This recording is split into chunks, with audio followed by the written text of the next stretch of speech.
Hello everyone, how are we doing? Welcome in, Charlie.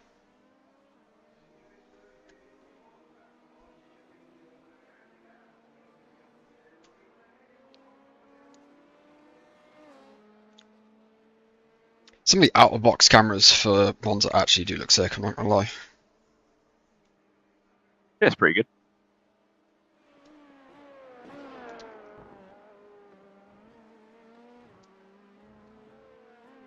Can't race tonight, unfortunately.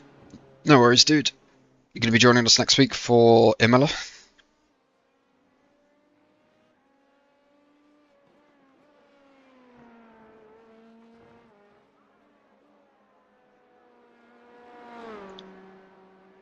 Like this, welcome in. How are we doing? I'm not doing too bad, mate. Busy weekend, busy week.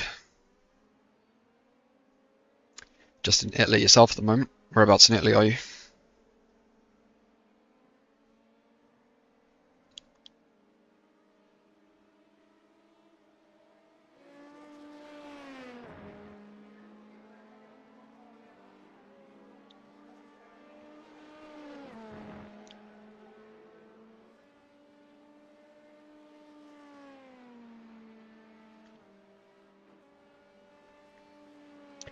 So yeah, big welcome into today's session. We are at Monza in the heart of Italy. We're going to be in Lmp2 today as well. We did put a vote out in the Discord for the track and car combination, and Monza Lmp2 took the vote at about midday today, so that's where we're running. Shout out for next week as well is we're going to be running Imola in Lmp2 as well next week, so if you are wanting to join that one, all the session details will be posted in the Discord. I am joined again by Jacob Reed, who's also in the commentary box as well, who spent the last couple of weeks racing Lmp2, but has decided to come as steward and assist with the commentary on today's event. Hello. I suppose just while practice is underway, I mean, how would you say your races have gone running the Lmp2 for the last couple of weeks? I mean, they've been fun. Had some good fighting at Daytona. It was the first time I've been back in the Lmp2 for a while, so took a bit of getting used to. Then Le Mans was looking pretty good. I mean, the only reason I didn't win it is because I really couldn't be bothered to fuel save, and a couple people did the ultra fuel save strat and cut out that final stop. Lost the win out of that, but I still enjoyed it. It was still fun. Good prep for the 24 hours of Le Mans that we're planning on doing in a couple of weeks. So we're doing that in Lmp2 as well. Nice. I mean, yeah, I literally had to buy Monza for today. Literally bought this about half an hour ago. I think it's a track that I know very well in GT3, going back to the sort of Assetto Corsa Competizione days. All the lap 1 shenanigans, the public lobbies on there. Definitely going to be an experience today, I think, with this group of drivers. Yeah. I mean, the lap 1 shenanigans wasn't that bad when IMSA came here a few weeks ago, in GT3 at least, because of the fact that multi-class starts meant that by the time we got to turn 1, we were a bit more spread out. We're in LMP2s here, no ABS, cold tyres, and we are starting on a main start straight because it's not multi-class. So we will be side by side going into turn 1 with a rather mixed skill level field. We have given them the warning. We have me here actually doing stewarding again, so there will be more scrutiny. Hopefully everyone makes it through cleanly and hopefully everyone behaves, but I still feel like someone is going to forget that they don't have ABS and end up ploughing into the field, which is why we have fast repairs and safety cars, but we'll see what happens. Yeah, just while you were talking there, I think we saw Cameron Betts getting into a bit of a scrap, which looked to be his brother, who is also in the session. Bradley Betts wanted to participate last week. Didn't get around to it, but I think he's also signed up for the league that's coming up as well, which we'll talk about a little bit later. But yeah, coming on board with Cameron Betts, who's leading this practice session at the moment with the 140.4, 3/10 quicker than everybody else on the field. I don't know whether it's slipstream or something because he's working with his brother, but at the moment his lap time is definitely higher than his I rating. 1.7k I rating, he's beating a 6.4k at the moment, so maybe a bit of slipstream involved there, but I think he's pretty good here at Monza. Yeah, I think one thing that we sort of reflected his I rating. I mean, Cameron Betts is 1,700 I rating.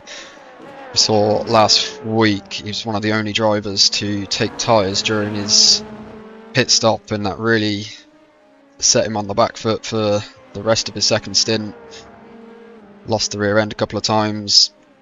Definitely struggling to get grip in these Lmp2s, and that does seem to be a common trend with the Lmp2. We saw a lot of people struggling on lap 1 with cold tyres as well. Yeah, it's a bit more sketchy under throttle, so it can be an interesting one to drive. You know, no ABS. If you don't take it easy on the cold tyres, it can end pretty badly. So, bit of a different thing than a GT3. As we do just jump into the cockpit of Cameron Betts, he's just coming around the Parabolica now to go for another, appears to be a flying lap. Is this a track you've done before on iRacing in the Lmp2? I don't actually think I've ever done Lmp2. Mainly because when I'm racing IMSA here, the Lmp2s are the bane of my life. They're not much faster than GT3s around here. It's slow speed corners and then, you know, straight line. And they're not that much faster than GT3s in the straight line. And they're about the same speed as the GT3s through the slow speed corners. The only bit that they're a lot faster on is Ascari. So you end up finding in multi-class racing, the LMP2 is a very hard place to be because you can't get past the GT3s, and the GT3s will also just not let you through because you're going to lose them so much time. So yeah, I've only raced GT3 here. A single class field here in LMP2 makes the traffic feature a bit easier. But yeah, we'll see how it goes. Yeah, already turn 1 catching a couple of drivers out. We saw Cameron Betts getting tangled up with his brother a couple of laps ago. Just seen Ethan Turner getting a little bit loose over these mountainous sausage curbs. Turn 1, turn 2, probably the trickiest corners on the circuit. I suppose it's also definitely hard to find your braking point. You've got 1.2 kilometers straight all the way up and down into turn 1. So it really I think for LMP2s, probably one of the most difficult ones is turns 4 and 5, the second chicane, because the curbs there, you do need to eat them to gain lap time, but in LMP2, it's really not very fun to eat those curbs. So there's plenty of downforce through Ascari and Parabolica. Makes those corners a lot easier than it would be in GT3. I think one of the things we need to watch out for today is the exit of Ascari and people exploiting track limits out there. I remember back in the ACC days, there was a big tarmac runoff area, so you kind of just got free rein to just absolutely pin the throttle and run the car out wide. But yeah, I just need to quickly take a look at what the track is like on the iRacing version of Monza as we watch Ethan Turner coming up to Ascari now. I think possibly a bit more gravel than I remember in ACC there. But definitely runoff. Yeah, it's definitely a bit of runoff there. But yeah, I think definitely one to watch out for with track limits. I think that's probably the only place where you're really going to gain advantage, being able to carry that speed down the back straight before the parabolica. I think there are some bumps though on that runoff in Ascari, which in the Lmp2 may end in death. So we'll see if anyone wants to take it. Yeah, very fast track here. It's not the most technical. There's a lot of slow chicanes, but in terms of just outright sort of top speed, you're going to be able to carry a lot of speed throughout this lap. There's only 7 corners to the right, 4 corners to the left over the 5.8 kilometre circuit. Cameron Betts still holding that lap time of the 140.4. No one really improving at the moment.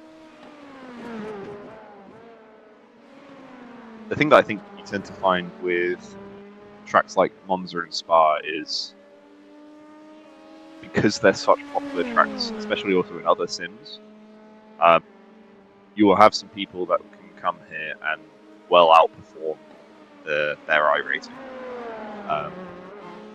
It's always, whenever the official series comes to either Monza or Spa, you throw iRating out the window because there will be some 3K drivers who are as fast as the 5-6Ks.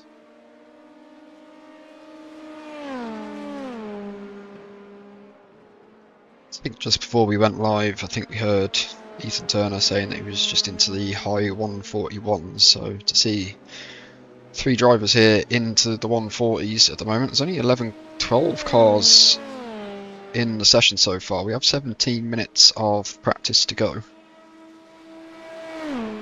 Hopefully it fills up a little more.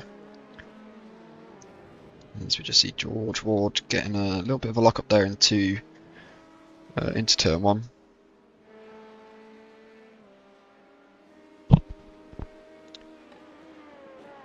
Can I just get a radio check?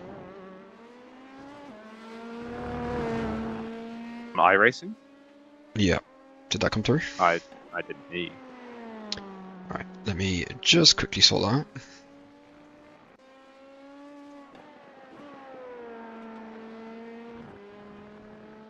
Yeah, it's come up disconnected, of course it has. Why would it do anything else?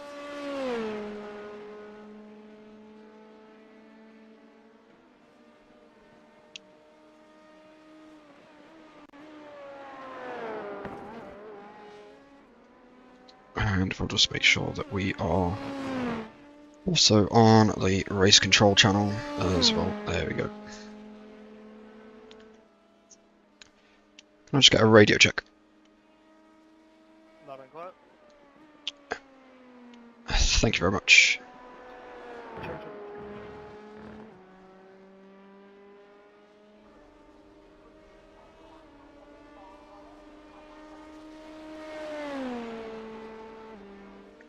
Mike Jorgensen using all of the track available down that straight. It's one of those actually, I didn't realise you could cut that much and not get an off track there. Yep, there's no off track on the straight. I think that is mainly to avoid carnage on the straight, which sometimes happens. So all of that track to the right, I'm pretty sure you can use. I don't know whether it cuts off at some point down the straight, but when you're coming to the line, yeah, you cut all of that just so you get the shortest time of arrival to the start-finish line.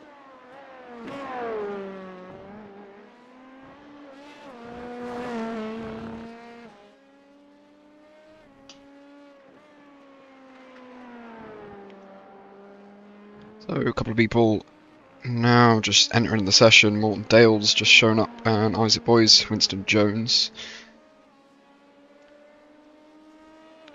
Winston Jones, the lowest license of the drivers today. He's a rookie 2.61 iRating. Most of the drivers here. To keep an eye out for. Yeah, I feel like I've seen Winston Jones at some of the previous races. David Health introducing a whole bunch of people from Denmark. participated in last week's race. We've got Mike Jorgensen, David Health himself. I think Lucas Shepson as well is one of those drivers. A couple of drivers from Norway as well, from the group that Ken Bakken is part of. So Ken Bakken, Morton Dale, and a couple of others which I don't believe have joined just yet.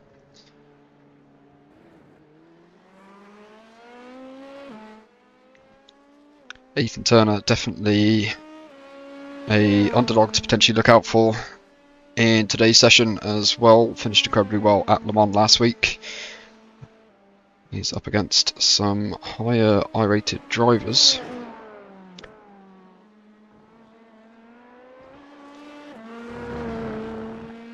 David Health now just taking that P1 spot away from Lucas Jepson on 40.3, a tenth faster.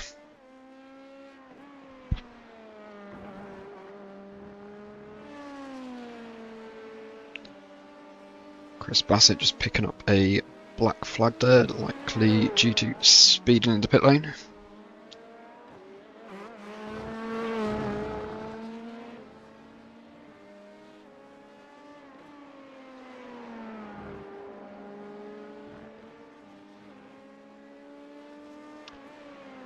So yeah, I think I'm going to be looking to enforce a rule specifically for this race, and that is a lap 1, turn 1 instigator rule, which will be a immediate drive-through penalty that will be served after a safety car if the safety car is called. Other than that, it will be steward in as usual, so just one for yourself, Jacob, to keep an eye on as the instigators of the turn 1 incidents. But so far only 14 cars in today's session, so hopefully less to look out for. If we had a 30 car group going into turn 1, there's definitely going to be death. We might be able to get through with, I think we're on 15 now, possibly. Welcome in, Just Blobber. How are we doing?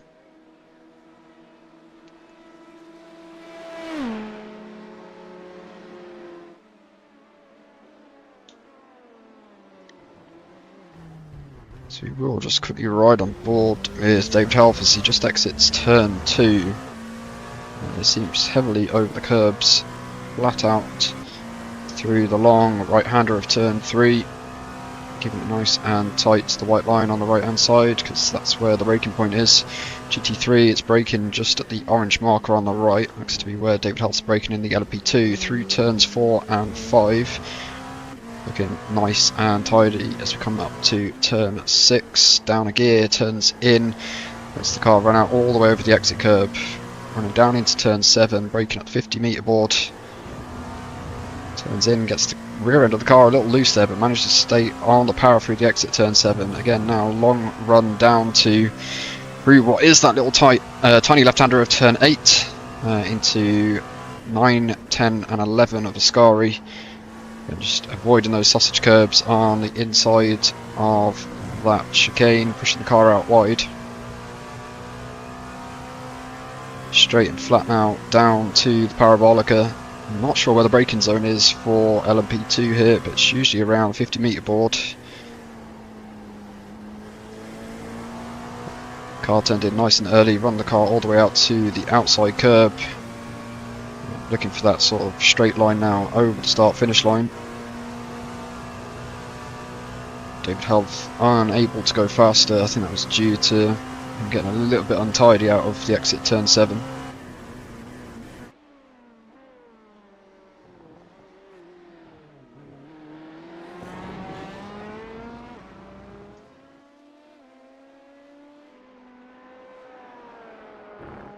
I think I may need to keep an eye on Winston Jones, the only rookie driver in the lobby at the moment. I've been watching, and he has not made a corner yet. So I think he might be struggling with the LMP2.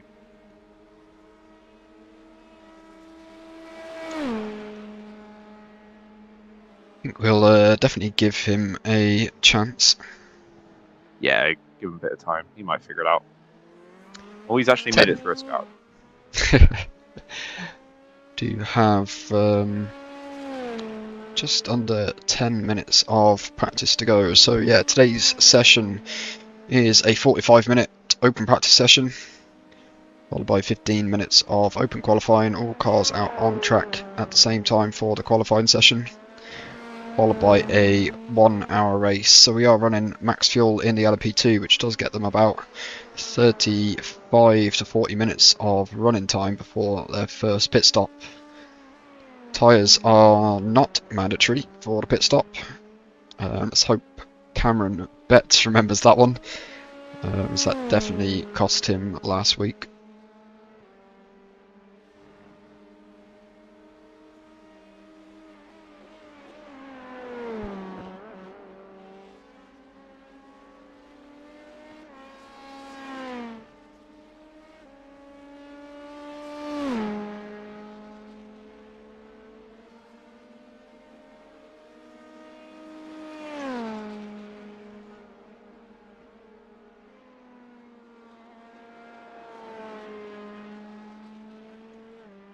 Just looking at the comparisons in the sector times between David Health running in P1 at the moment, and who we're following on screen, David Fielder, 4 tenths down in the first sector.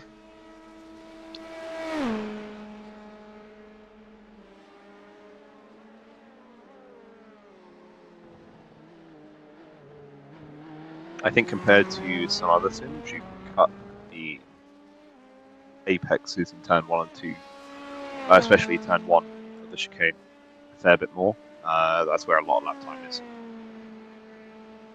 So possibly some people not realising that yet. It's one of those where I think you start getting behind some of the faster drivers and you catch on to some of the lines that they take, and I think that was the case when I started racing at Watkins Glen for the first time, as how much you can exploit some of the track limits. Oh yeah, definitely at Watkins. At Watkins, you got to run right out to the edge of those curves. Just wait till you try the NASCAR Cup layout. I don't know if you've ever driven that. Is that for Watkins Glen as a shorter version? The boot version? It's the shorter version, but with no track limits. Oh, that's a rather large crash from David Fielder there.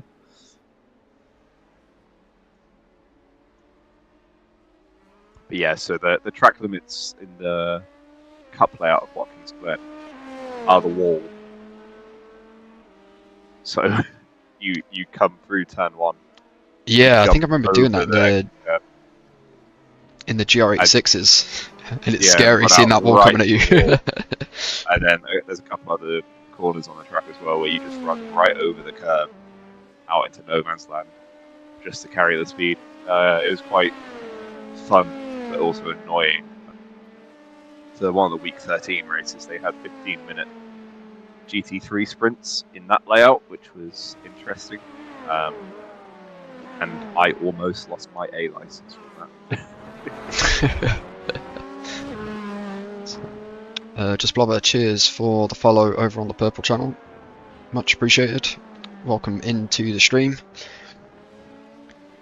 So that gives me an opportunity to tell you about some of the things going on at Refine Motorsport. So we are today hosting obviously the Lmp2s here at Monza. Next week we're going to be running Lmp2 again in Imola. If you are wanting to join, if you come and join the Discord, the session details for that will be posted in the hosted sessions channel.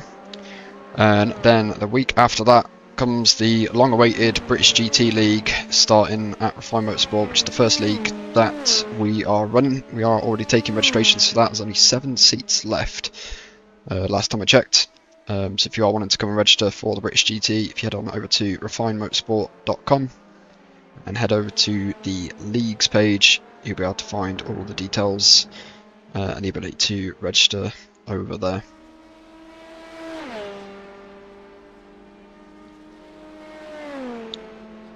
So 5 minutes almost to go. We'll do a quick driver briefing very shortly.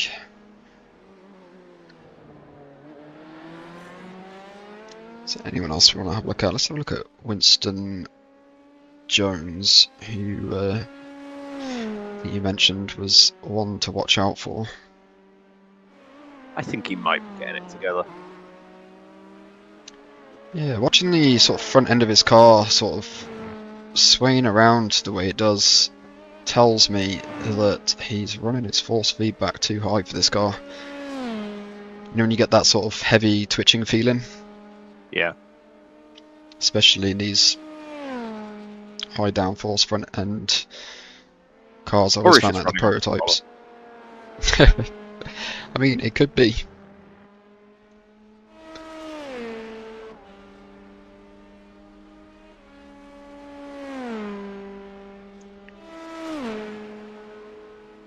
Winston Jones up into 13th place now. Morton Dale Yeah, I drops think he's to the figured bottom it of the field.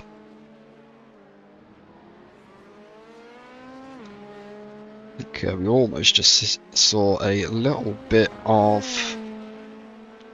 downshift lockup there as it comes into turn 1. I think that's caught me out a few times in the LMPs. I might run a race at Spa in the LMP just a couple of months ago, and coming up to the bus stop chicane, just sort of downshifting a little too quickly, sort of just grabs hold of the rear end. Easy to spin the car out. A lot easier on cold tyres, and I think we saw a couple of drivers doing that last week at Le Mans.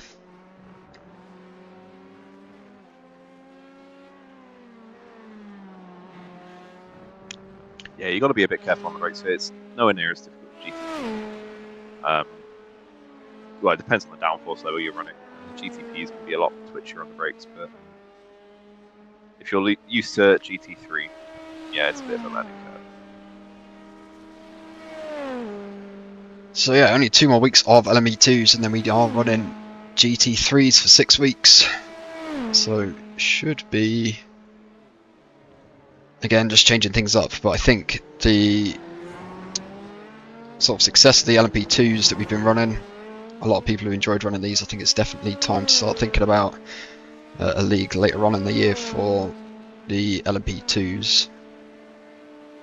Even potentially like an LMP2, LMP3 league, I think would be quite interesting. Or maybe even an unrestricted LMP2. What was that, just minus 50 kilograms weight and power 110%? So a bit more power. The rev limiter is increased, less weight. So the backstory was back in the day before I did iRacing, LMP2 was very fast, and with the GTP class, the LMP2s were too fast. So, and in real life as well. So the LMP2s were restricted. And in the latest iRacing season update, they gave the ability to get the unrestricted LMP2s back. So that could be something. It doesn't run in any official series, the unrestricted one. But an example of that would, in terms of real life, would be like European Le Mans series. They run unrestricted LMP2s, and at some tracks, the unrestricted LMP2s set the same lap times as the hypercars. So they are very fast. The more you know. Cool, got 1 minute of practice to go. I think it is a quick moment just to talk to the drivers, just make sure they're aware of the format. A lot of these drivers, in fact almost all of them barring 2, have been at previous sessions before. But yeah, let's just quickly have a chat. Radio check.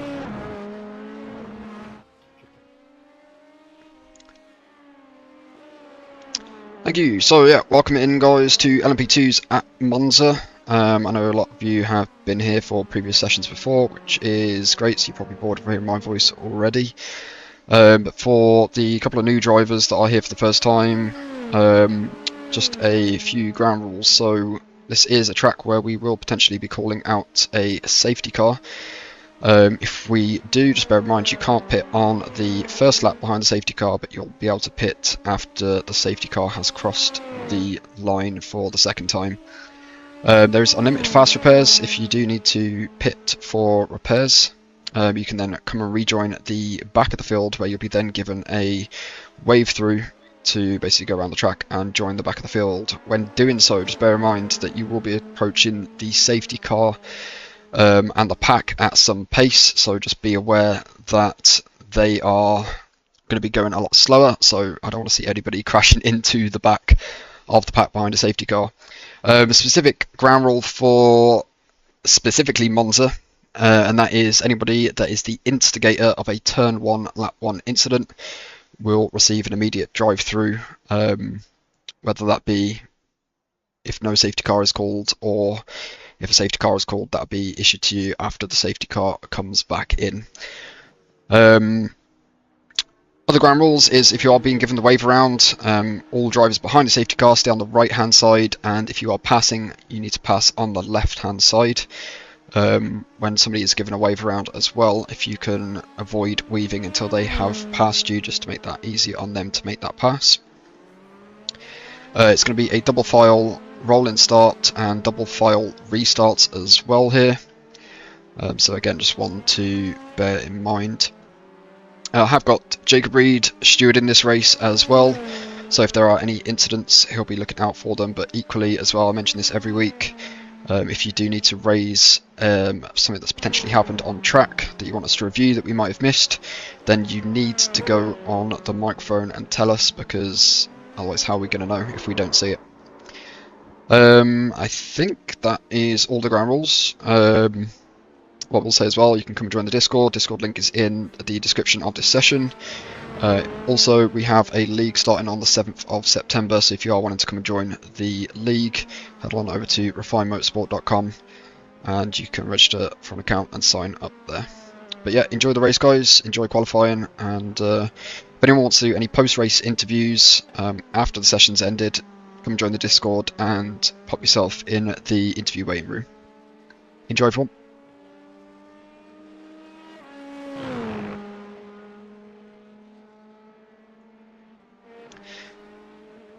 Cool, so yeah, practice is finished. Qualifying has started. Already a couple of minutes into qualifying. It's a open qualifying session. I've seen a couple of drivers already spinning out into turn 1. Currently on board with Morton Dale.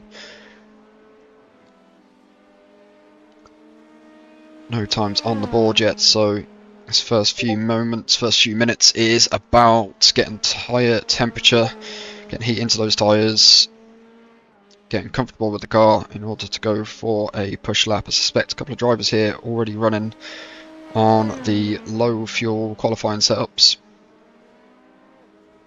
So what times do you reckon we're going to see from qualifying, Jacob? If anyone gets the slipstreams, I think we'll be in the 39s. I think we saw David get to 39 in practice, and he all of a sudden jumped like 6/10 up from anyone else. So I'm not sure what happened there, whether that was a slipstream or just pure pace. So yeah, we saw that with Cameron Betts. I think that'll be definitely a driver to look out for in this qualifying session and see how he does. Suspecting David Health to be my sort of, if I was to put money on a driver to put it on pole today, would be David Health. 3.3k Iracing driver. Do have Lucas Jepson in, who is a 6.5k driver. Not potentially the quickest here. Maybe he's fairly new to Lmp2s. Don't really know much about him. I feel like I've heard the name around. I think I've seen him in races before. Yeah, he was at last week's race. No, in the dailies, I think I've seen him. Ah, right, okay.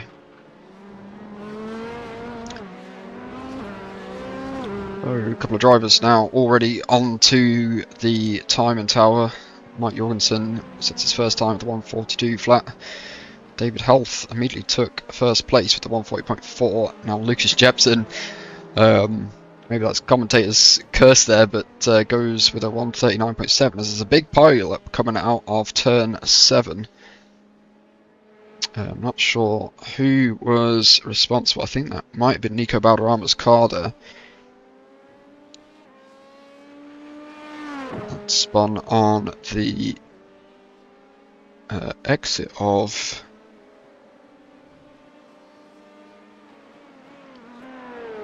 we can just quickly watch that back.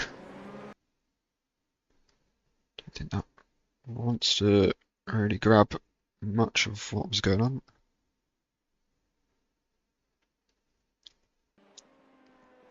Not sure what's happened there. I have to try and have a look at that after the race. Yeah, I've seen it. 3 cars in a row out the front spun. Everyone else went into it.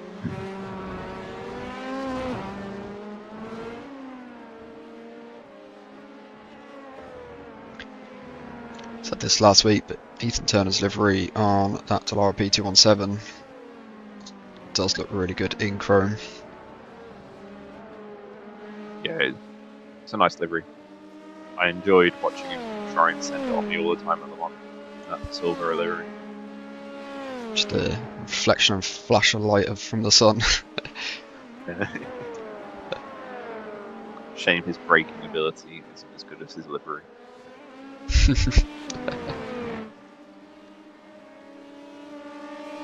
So another spin there in the background through Ascari.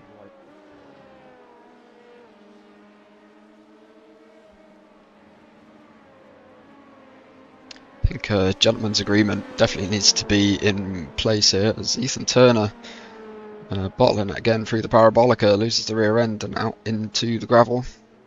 In the words of Martin Brundle, he ran out of talent.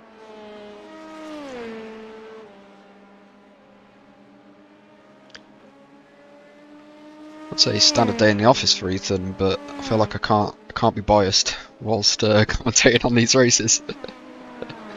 Technically, I've poached him to grid up now, so I should be supported. He is running in. Teams are still yet to be confirmed, but I believe he will be running Lmp2 at the Mon with us. So you better sort his shit out if he's running with us. Can't be having that. It'd be really good to maybe broadcast that from my side. I mean, do you want to commentate for 24 hours? I mean, I don't have to commentate for 24 hours, but have that outside perspective of what's going on in the race. That'd be quite useful to look at. Yeah, it'd be pretty cool. I think we're having 2 LMP2 teams and 1 GTP team. So it should be a pretty good showing from Grid Up.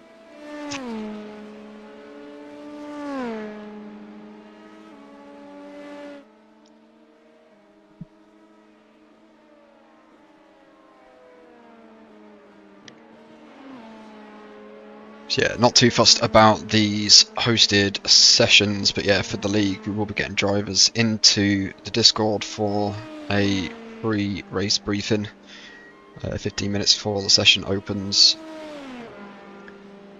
There's going to be a couple of rule changes that are going to be in place. I mean, obviously for these hosted sessions we run unlimited fast repairs. For these races it is going to be no fast repairs, keeping it as realistic as possible.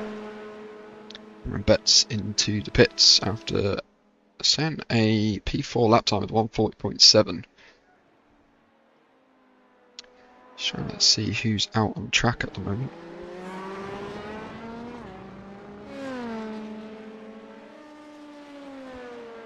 Let's take a look at George Ward.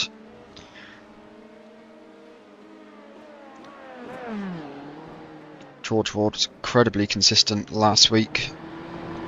Saw him definitely make a lot of mistakes during practice and qualifying. Managed to complete the entire 1 hour race though with just 3 incident points. Made up 14 positions and got driver of the day. What happens when you talk him up? Puts it in the gravel. But I think that's the thing with George. Like, he spends all the time sort of pushing the car, finding where the limit is. When it comes to the race, he's genuinely been quite consistent, and that's been across sort of GT3 races and LMP2 races that we've run. I think he might have made a mistake there towing back to the pits. The tyre warm up with the amount of time he's got left. Yes, he had a bit of a spin. It might have not done the tyres the best it could, but I feel like he should have just kept running those tyres to keep the temperature.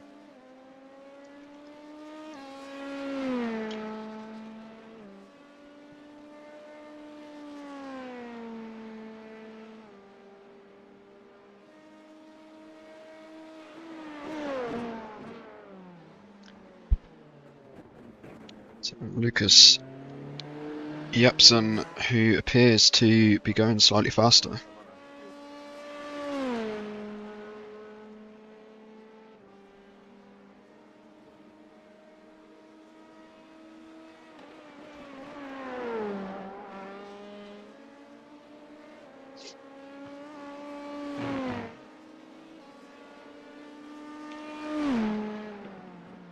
See who's going faster. Mike Jorgensen appears to be going faster this lap.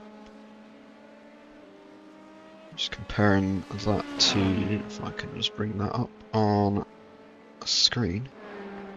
Just comparing that to the leader, 0.016 faster in the first sector, but down half a second in sector 2.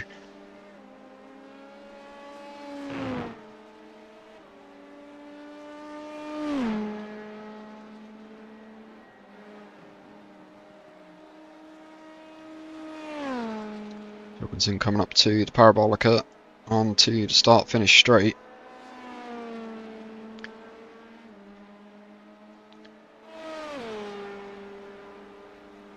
Pace seems to be a little faster than it has been. Let's see where he puts this. Let's bring that up into P5, the 140.7. Good lap there from Mike Jorgensen.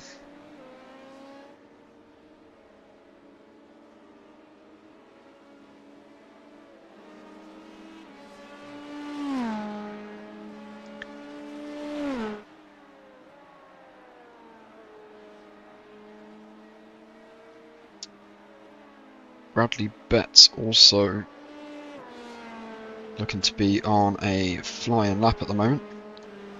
And about to cross the line. Let's see where he goes as David Health now takes the P1 spot at the 139.4.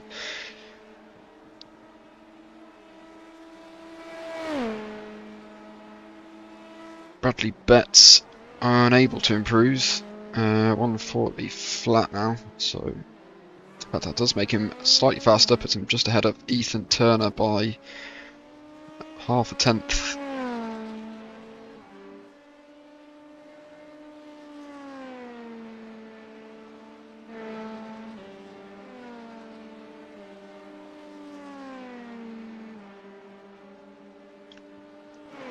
Gap between David Health up in P1 and Cameron Betts at the moment, 1.2 seconds. Cameron Betts running 7 tenths quicker this lap so far.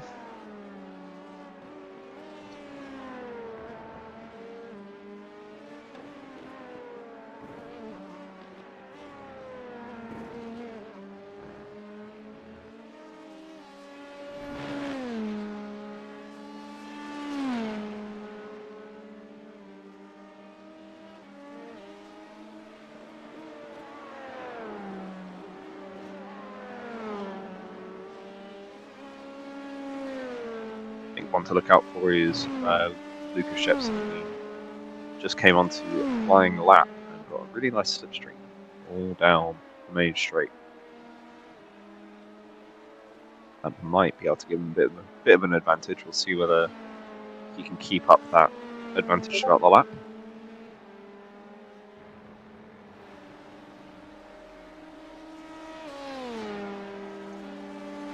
So yeah, I don't want to speak too soon as we come across for the checkered flag in 1 minute time.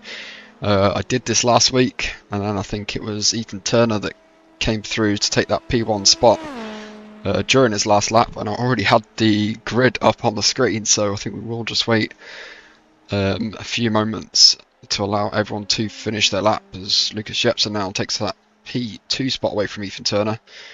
3 drivers now into the 139s, 4 tenths between them.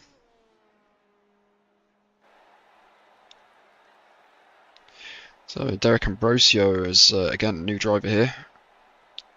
I've not seen him in today's session or any of the previous races.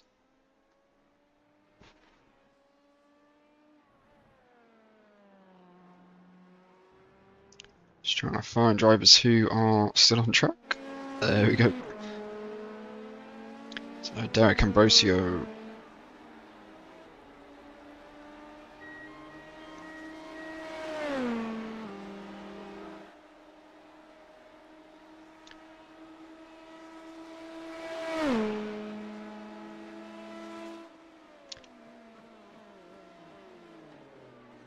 So again, just remember the rules around turn 1.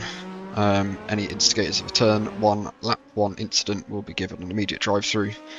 Also remember the procedures around safety cars as well. There's a couple of new drivers in today's session since I gave the briefing, so just heads up for you guys, we are running safety cars if they are necessary.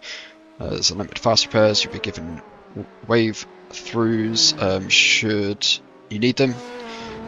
But yeah, full safety cars and extra penalties will be issued for turn 1 lap 1 incidents.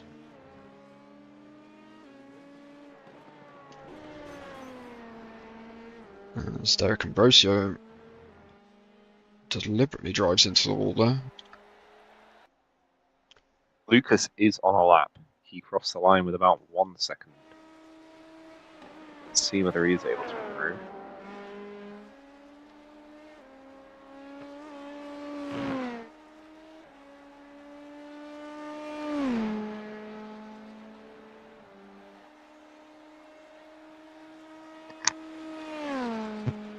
Pace looks slightly slower than his previous best, but it can all change as we come through Parabolica across the line for the final time for Lucas Jepsen.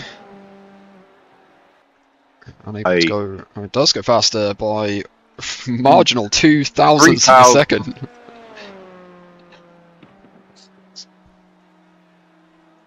So Mike Jorgensen still on track, is also improving.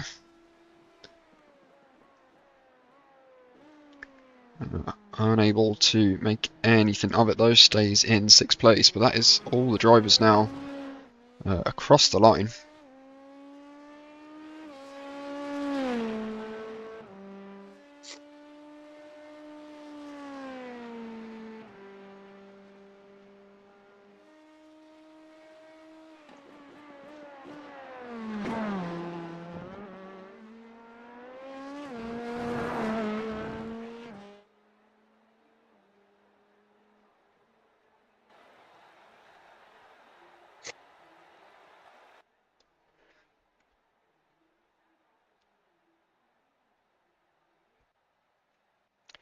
So for everybody watching on the Purple channel as well, if you do want to vote for a driver of the day today as well, you can do by using hashtag followed by the car number that you see for the driver that you want to vote for, and that will go into the part. I think we had about 6 people vote for driver of the day last week. But yeah, if you do want to vote, head on over to the Purple channel, watch there as well. Also drop me a follow, helps the channel grow as well. But the drivers now starting to line up on the grid, or will be in a very short moment. Just into the gridding phase.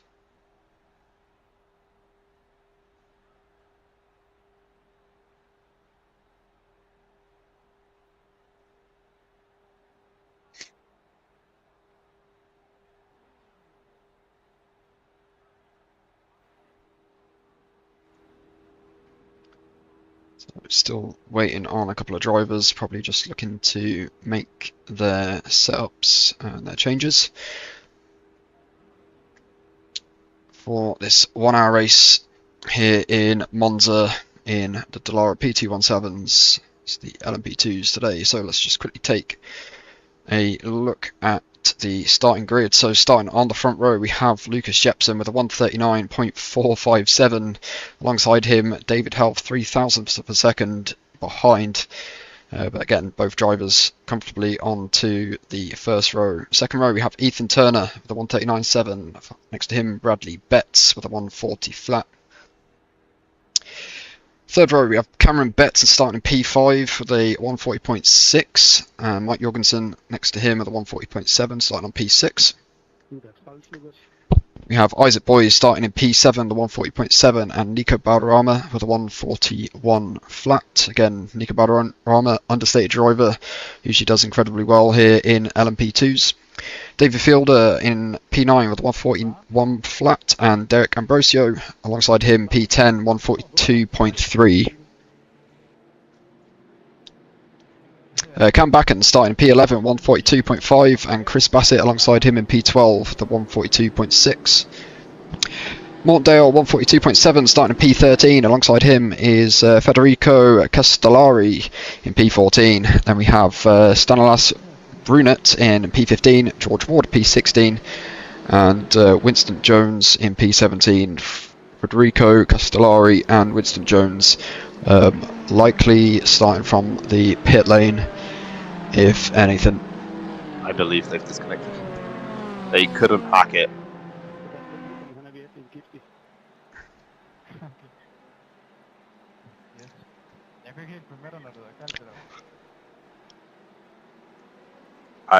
Everyone, cold tires, turn 1.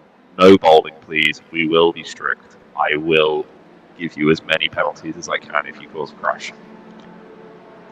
So all eyes are on the safety car that is now lights out in front of them. We'll be diving into the pits in just a moment. Lucas Jepson to set the pace for this 1.2 kilometre run down into turn 1. Waiting for the green flag. Lucas Jepson does look like he's had a good start, managed to pull away early. David Health, Ethan Turner falling into formation just behind him. Everything looking fairly clean so far as we come down into turn 1, but this is where it all happens. Surprisingly, everyone looking fairly comfortable through here at the moment. Just keeping an eye on what's going on, as there's been an incident at the back between Mortendale and Stanislas Brunet. Worth reviewing towards the just after the opening lap. We'll take a look at that, but Lucas Jepson now comfortably up into the lead and walking away with this 8/10 ahead of David Health, who's just got the run on him there coming out of turns 4 and 5. David Health all over the back of Lucas Jepson.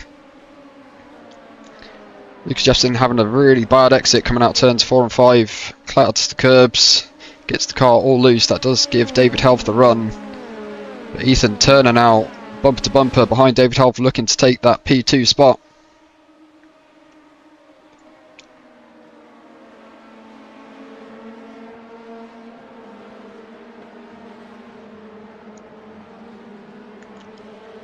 Surprisingly clean, as we've just seen another incident there. Mike Jorgensen falling down to the back of the field. Again, worth taking a look at that, as he came through Ascari as well. Turn 1 incident between Mortendale and Stanislav. Mortendale drive-through penalty. Is that a Mortendale drive-through?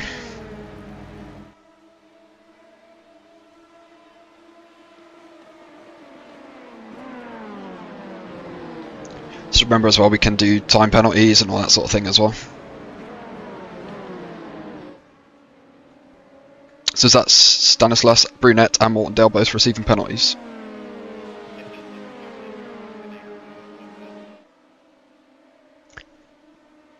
Jacob? I'm on mute. It's just Mortendale. Okay, I can see Brunet with the penalty as well. Not sure what happened there. Okay. He's got a black flag. Okay, yeah, we'll have a look at that on the replay later. He overtook before the green, that's why. Ah, right, okay. Cool, let's get back to the action. Top 3 runners, Lucas Jepson, David Health and Ethan Turner. Comfortably now over a second and a half ahead of the rest of the field. Bradley Betts doing his best to try and catch back up with the pack, but it's slowly falling behind, 1.6 seconds behind now.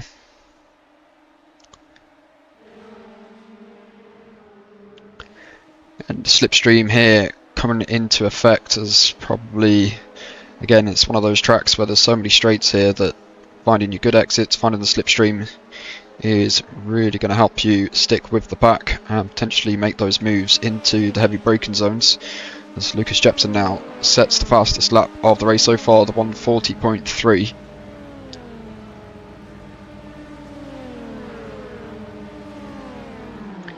As Ethan Turner makes a move up into P2 down the inside of turn 1. David Health now going to have to fight this one back. Lucas Jepson, while this is all going on, is able to build that gap up now, almost 2 seconds ahead.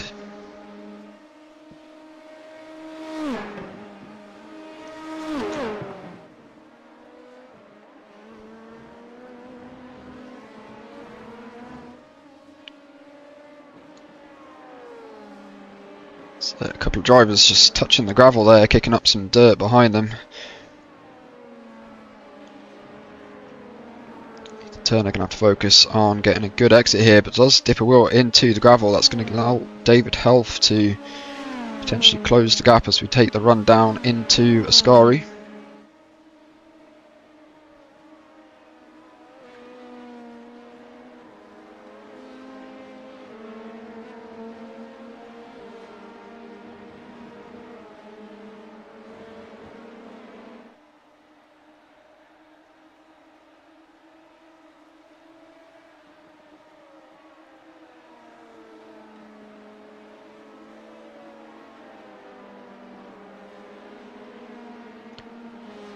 As Ethan Turner and David Health we're seeing on screen now. David Health to the inside. Ethan Turner stays on the outside of the track. David Health, is he going to be later on the brakes down into turn 1? David Health just giving him a little nudge there just to let him know that he was there, but does make it through. David Health now back up into P2. Turn 1 proving a fantastic overtaking opportunity as always.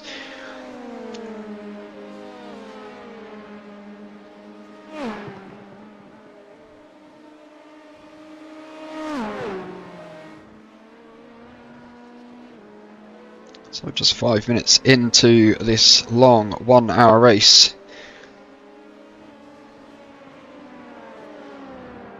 And we do have a battle on our hands for the P2 spot. Lucas Jepson now 4 seconds up into the lead.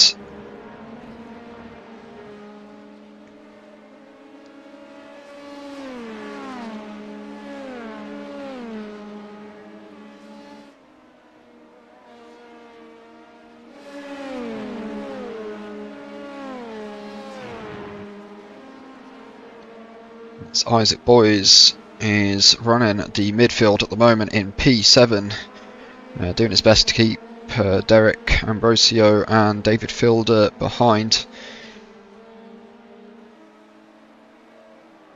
Isaac Boys, a driver we don't really know too much about, but has been running in the midfield for the last couple of races. As Derek Ambrosio up the inside into the Parabolica, Isaac Boys has to concede, but will he get the run coming down? Start finish straight does go to the outside. That's the wrong direction that you want to go in. Holding that inside line into turn 1 usually gets the move done. Derek Ambrosio comfortably on the brakes into turn 1 and up into 7th place. David Fielder now looking to have a go as well, as Isaac Boys looks a little bit loose coming out of turn 2.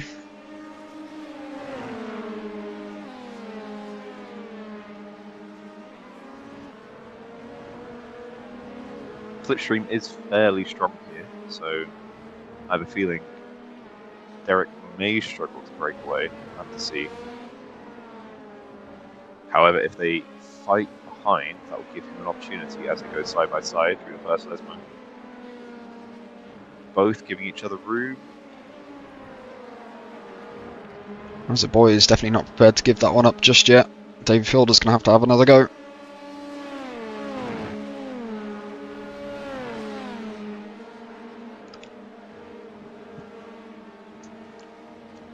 Ethan Turner though not letting David Health run away at all. Less than 2 tenths behind, coming up to the Parabolica. Is he going to look to make a move here, or is he going to wait for that start finish straight and have a go down into turn 1? Usually you'd say the smart call is wait, don't try and go for it into Parabolica because they're just going to get you back. Don't quite think Ethan Turner's quite close enough just yet, but as they start reaching the top end of the car's top speed. Ethan Turner looking for a move, definitely showing himself in David Halves' mirrors, but chooses not to go for it this lap.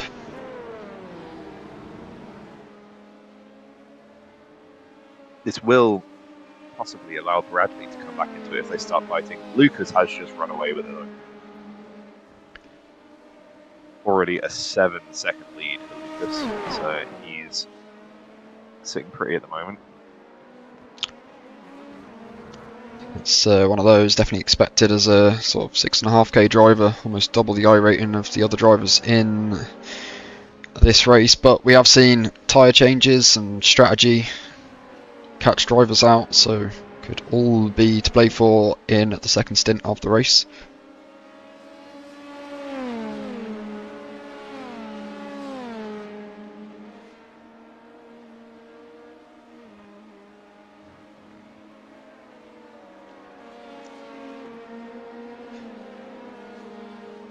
Just while things have settled down a little bit, we can maybe have a look through some of the incidents that happened. I think there was a couple of incidents that happened early on in the race. We'll take a quick look at what happened with Morton Dale.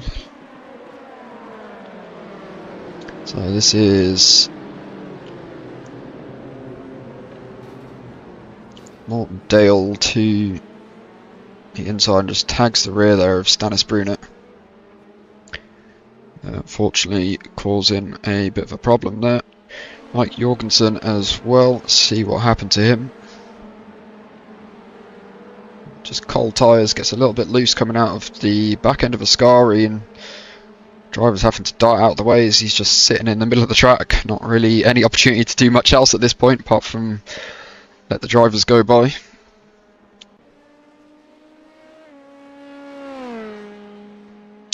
But yep, Morton Dale receiving that penalty, that drive-through penalty, and cleared that on lap 4. He is a lap down at the moment, so we'll need a miracle for him to happen, or potentially a safety car for him to get back into this race, which is, I'd say, very unlikely with only 15 cars on the grid. I think we have had a retiree of Stanislas Brunet retiring from the race.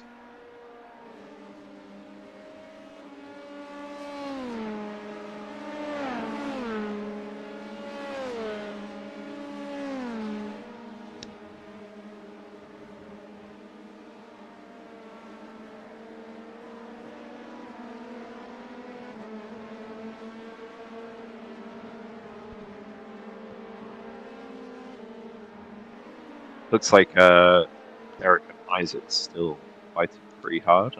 They're going side by side into Ascari this lap. See whether Derek can line up a nice slipstream down the start of the straight. Ethan losing touch a bit though to David Health, almost at a second. You really can't afford to lose that slipstream. That'll probably be the end of his fight for P2 if he loses that slipstream. I suppose the other question on the table there, sorry, is we just see Derek Ambrosio make his move down into P7 on Isaac Boys as we came into turn 1, but Isaac Boys looking to fight back. Just going back to what I was saying, I think let's not count Ethan Turner out too soon. Is he just sort of letting off the gas a little bit here? We know that we saw, I think, in last week's race, Martin Andreasen take that P1 spot after being, I think, 14 seconds behind by avoiding that second stop. Not sure what the case would be here today. I'm guessing roughly around the same sort of time, sort of 10 to 14 seconds behind. Still enough to reclaim it. We have 75 litre tanks this week instead of 60, which means he'll easily get over the 30-minute mark, so it is just a one-stop race. I'd love to know where you're seeing that. My fuel calculator. Oh, right.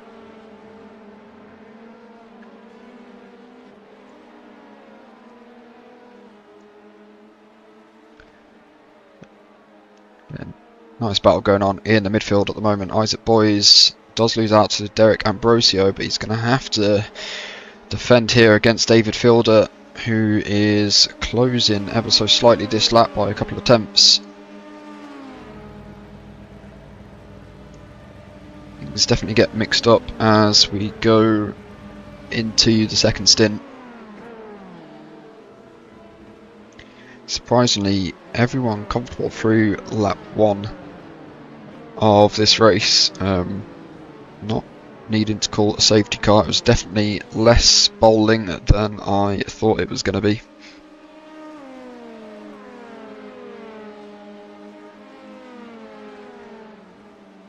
Yeah, a little incident at the back, but nothing too hard.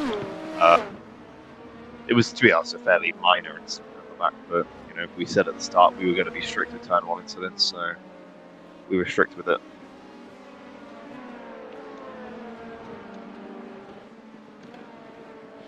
Yeah, I think definitely being preemptive with that sort of information definitely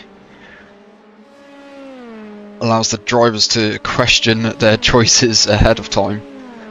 Yes. But I think it's definitely a necessary statement though to make to the drivers at a track like this where we do see so many incidents at turn 1. Sort of implies, I think, that a lot of the tracks to some degree have their own rules for specific scenarios. We see that when we watch F1 too. Sometimes certain rules are put in place. I mean, we saw that at Monaco F1, I think, over the last two years. A couple of different rules have been implemented specifically for that race. As we have had a retirement, George Ward. It seems that Chelsea was too important. So he's actually just jumped on Apex Legends. I've just seen that load up in my bottom right corner, so yeah, George Ward uncommitted to the cause. If he's acting like that, he's never going to get 3K. You've got to be committed.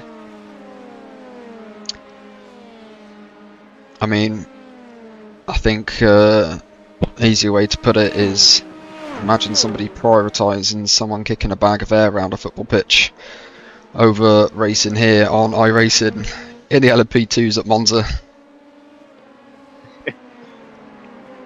I think maybe we're just a bit weird. I think most people probably do prioritise football, we're just weird. I think you'll find what that's called is us getting our priorities straight. Oh yes, exactly. Another one who's joining this midfield fight is Nico Valderrama. I saw him get a slowdown, quite a big one. At turn 1 a couple laps ago, he cut the whole chicane. That's usually like a 2.5 second slowdown. It's brought him a bit closer to this fight. I think he has the pace though to pull away. We'll see whether he can pull a gap again and run away from them.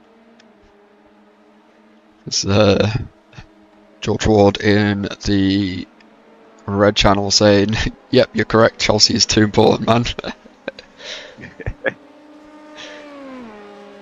As a poor run through Parabolica for Isaac Boys, losing him place to Chris. Chris almost actually ran into the back of him, as Isaac had like 3 snaps of oversteer running wide. See whether Chris can make it stick now. Sorry, I'm getting my names mixed up. Yep, sorry. It's David Fielder and Isaac Boys. David Fielder now up into P8. Isaac Boys losing out another position. Does look for that outside line. Quickly dives to the inside. I think that's definitely going to favour David Fielder unless Isaac Boys can clear a gap here. David Fielder's going to have the inside line coming into turn 4. Which he is able to hold nicely and maintains that position.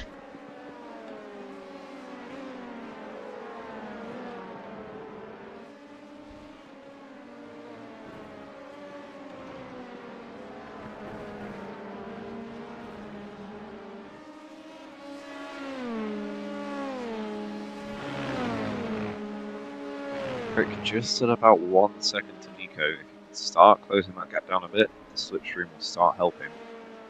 As I say that, and commentators curse, Derek has locked up and cut Ascari. think that's going to be a slowdown popping up on his screen as Chris Bassett now also manages to get ahead. Real shame for Derek Ambrosio, loses out on 4 positions due to that incident. Do you have Bradley Betts and Cameron Betts as well, brothers here running in P4 and P5. Bradley Betts, first time here, wanted to race last week at Le Mans but didn't get around to it, but did come onto the stream to watch his brother Cameron Betts.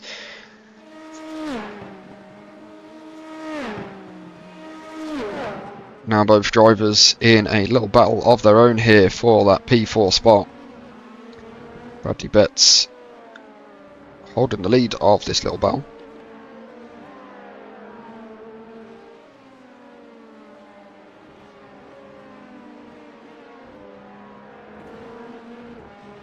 I have to see here whether they're going to be nice and friendly to each other because they're family, or whether the brothers' rivalry will come into it and they'll be rather aggressive.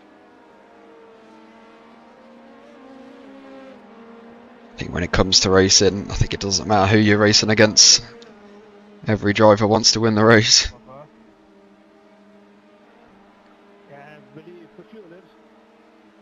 Actually, maybe there's some... I'm not sure here. Bradley has let Cameron through. Unless he is trying to let Cameron go and chase Ethan. Or he's playing a game and he wants to slipstream into turn 1, but I feel like he dropped back too much. Yeah, I think it's the first part of that back straight, it kind of looked like Cameron Betts did have the slipstream, but sort of made it look too easy for Bradley Betts to let him go through. So again, this could be brother games here going on in order to catch up with Ethan Turner. He's only 2 seconds up the field. Bradley Betts has fallen almost 3/4 of a second behind. We have had a fairly big crash for Ken Backen at Ascari. That's a meatball flag for him, as he's going to have to limp it back to the pits.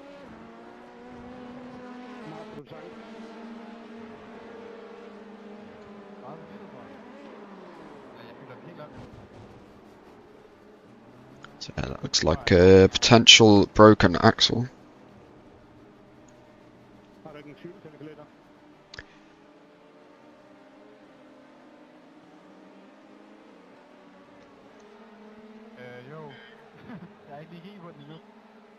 Can we keep voice comms on iRacing to a minimum? You can use the Discord to chat if needed. Let's come back and unable to make the Parabolica. Yeah, I think he got into Parabolica and realised that he had no right-hand steering. Or equally, happy for you to talk if it's English and I can understand what you guys are saying, because this is being streamed and broadcasted as well.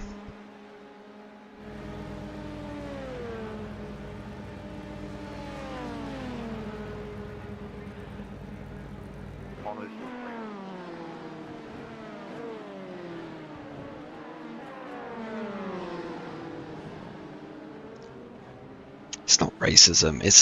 It's a English speaking stream. It'd be good for people in the stream to know what people are saying. They come to our country and they don't even speak English.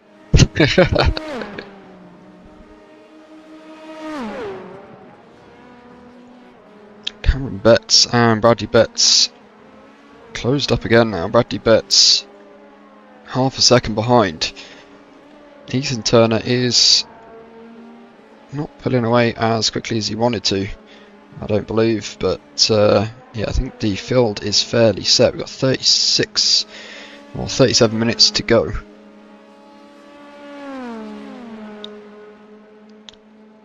Currently Ken Backen with a pit stop for Pers, and Morton Dale got the drive-through penalty.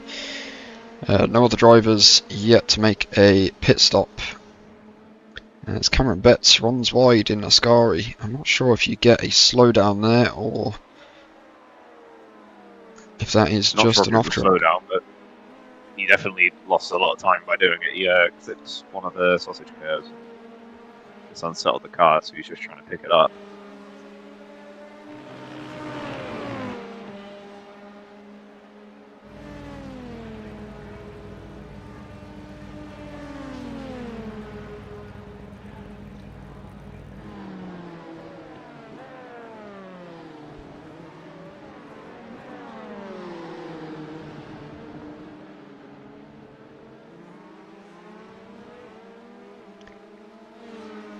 Interesting, that shows Bradley Betts as United Kingdom and Cameron Betts as just England. Doesn't want to be associated with the Scots. No, not at all.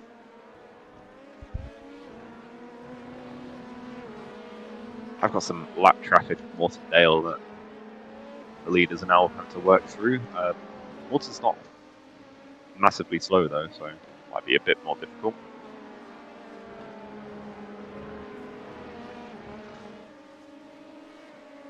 Yeah, Mortondale is currently 2 laps down on the field. Anything can happen though, we could get a safety car.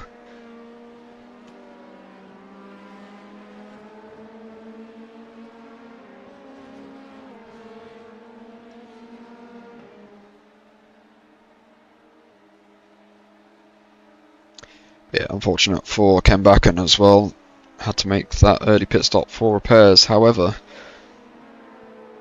that means he would likely have fueled for his second stint. So unless he encounters another issue, that'll be him to go to the end of the race.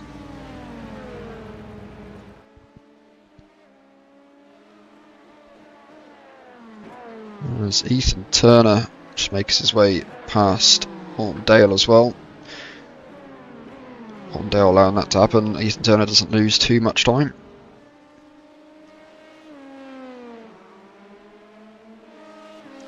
Bradley Betts and Cameron Betts are still at it, fighting for this P4 position.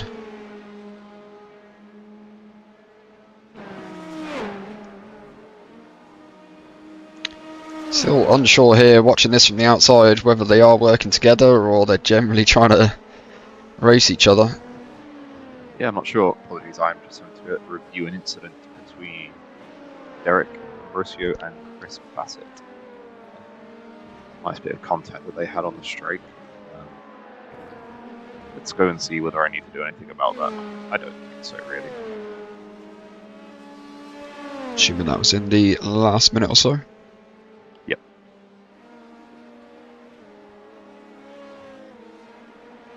See if we can have a quick watch of that back.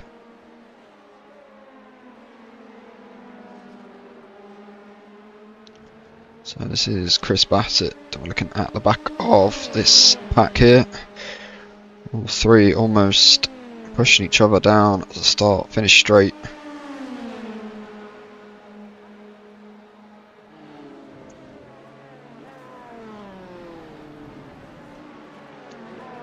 I think that was a case of potentially everyone trying to get out of that slipstream for the braking zone and not knowing which way people are going to dive for that. But yeah, Chris Bassett coming off worse in that scenario, as he does have to run across the grass, as now Bradley Betts into the pits for his first stop in this race. Cameron Betts staying out. See how this strategy unfolds as we get into the pit stop phase of the race. 19.2 second stop for Bradley Betts, 41.3 in the pit lane.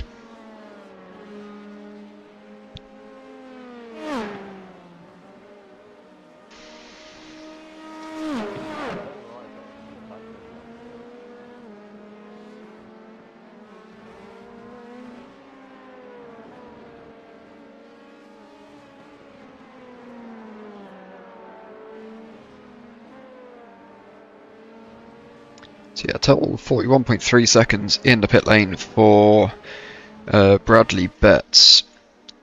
He's just coming up to turns 4 and turns 5 at the moment. Lucas Jepson, who is our race leader, now into the pit lane. We've definitely seen a couple of undercuts and overcuts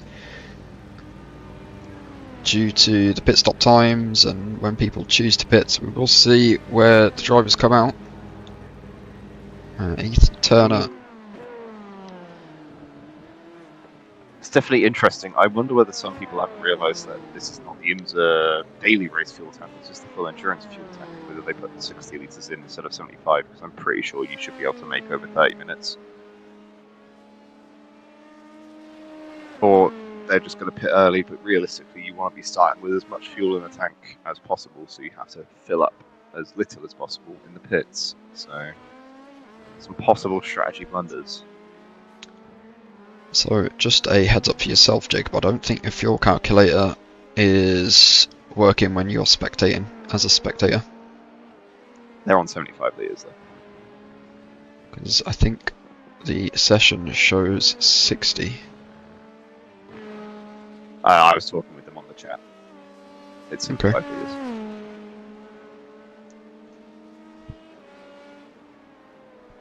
75 litres it is, as David Health is our provisional leader at the moment until he makes his pit stop. But Ethan Turner 4.7 seconds behind. Nico Balderrama up into P3 as Cameron Betts also pitting. Has the likes of Mike Jorgensen in front of him at the moment, splitting the two brothers apart. See if he pits to allow them some space to race, but Bradley Betts with the better fuel strategy there. 5.5 seconds in the as the gap now. It was a 49.9 second stop for Cameron Betts and a 41.3 for Bradley Betts. So again, you're probably right there with the, are they choosing the right amount of fuel for this pit stop? But again, that is purely up to the drivers to decide. It's not enforced on them. I think either way they should be able to make it to the end. But I think some people may have not taken full tanks into the race if they just loaded a normal sprint setup instead of an endurance one.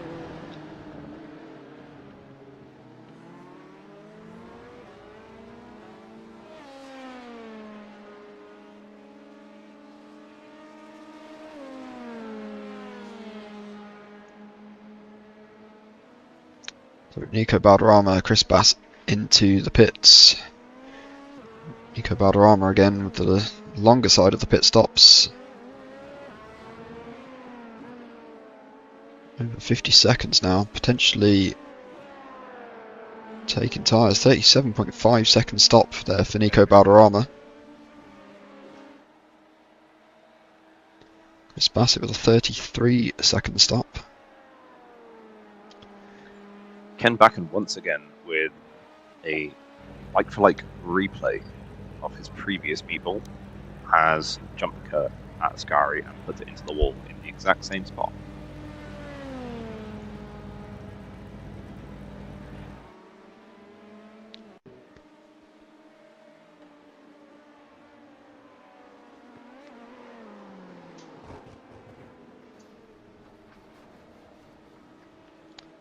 It is unfortunate for him. His steering might actually be okay. I can't really tell. I don't think it's very okay. Seeing that from the side of the track, couldn't see the side of the car that hit the wall. But yeah, David Health still not pitted yet. 27 minutes into the race. Has extended his first stint almost 5 minutes longer than Lucas Jepson, who at the moment is down in P5. All of the drivers in front of him have not pitted. We've still got Mike Jorgensen to pit and also Derek Ambrosio, who is also in the pit lane at the moment, doing his first stop.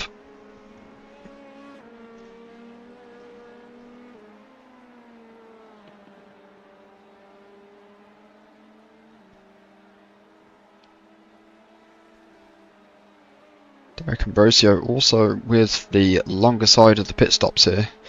44.5 seconds in the box and over a minute so far in the pit lane.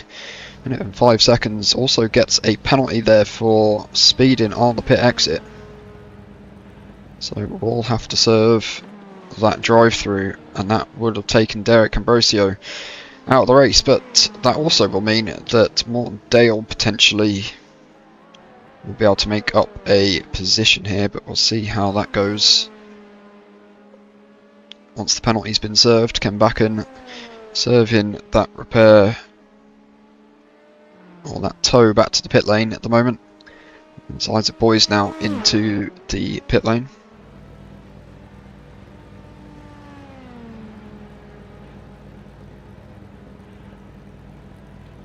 I think Ethan and David here may be some of the only people. I think maybe Isaac as well. I know he's already in the pits. I think they're the only people who realise that you can add more fuel. Yeah, David Fielder also with no pit stops at the moment. In fact, I will just bring that up on to the timing tower, just so we can see there how many pit stops each driver has had. So yeah, the front three runners still yet to pit. Mike Jorgensen without a pit. Isaac Boys currently in the pit lane.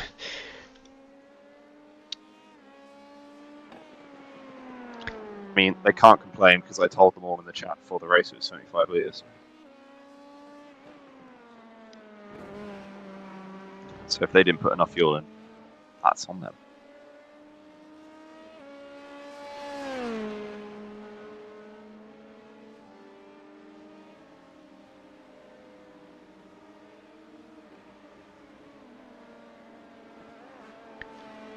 So just looking at the starting positions and the current look at the field, David Fielder, who we're watching on screen at the moment, started P9, has made up 6 positions in the first stint of the race.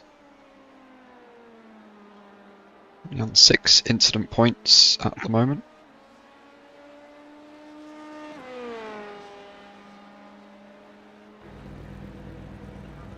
Oh, as we do see a spin of Derek Ambrosio on his outlap, that almost took out our leader, David Helm.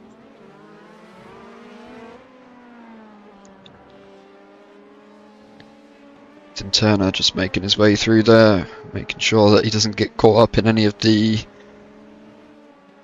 rejoins, but Derek Ambrosio, I think, looking in his mirrors, making himself aware of what's going on around him, does join the track safely.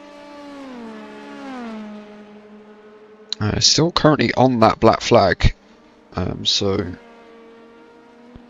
we'll need to serve that. Let's have a quick look at the session events and just see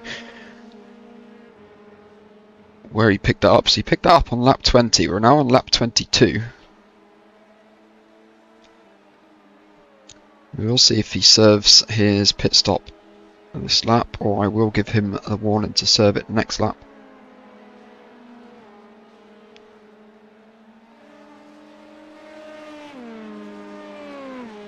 So it looks like he's not coming into the pit. So yeah, we will have a quick chat with Derek Ambrosio, just to give him a quick warning of his drive-through. Car number 10, Derek Ambrosio, you're currently on a 3 laps with the black flag.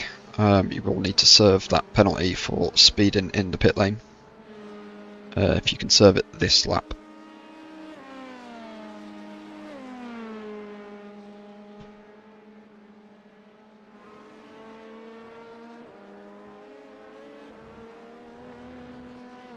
So David Fielder now into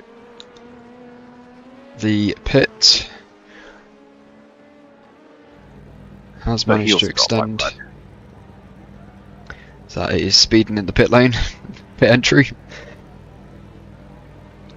Yeah, pit lanes here, especially the entry, is definitely quite tough. You're coming out of a very fast right-hander and trying to pick your braking point without really having to navigate any awkward pit entries.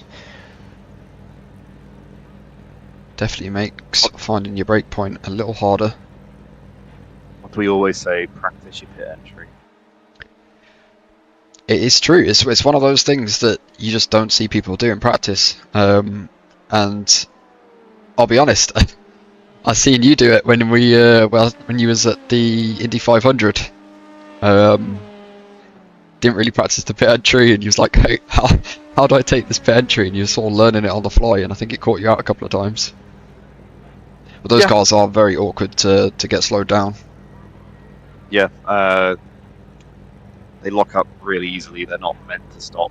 You're not meant to use the brakes, so when you actually do have to use the brakes, they're stone cold. And it can be quite tough to get them stopped. That's always fun. So that is our current race leader, David Health, into the pits. A couple of drivers in the pits at the moment. David Health, David Fielder. David Fielder with a very, very long pit stop with 128 inside the pits. That's serving as black flag. If you get the speeding penalty before you stop, it will give you the option. Well, it will make you serve it in your current stop, but make it longer. Got you. Derek Ambrosio actually looks to have completely stopped the car rather than serving a drive-through. Is it a drive-through or stop and go for a speed in the pit lane? Stop go. Sorry, say that again. It'll be stop go. Oh, okay. But it just adds it's like 40 seconds or something extra to the pit. So Mike Jorgensen is our final driver to make a pit stop. Drivers on the radio complaining about the tyre wear at the moment, with 20 minutes of running still left to do in this race. David Health, though, closed the gap to Lucas Jepson during that later part of his stint, now only 3.3 seconds behind. Race could be on here to the finish between these two drivers.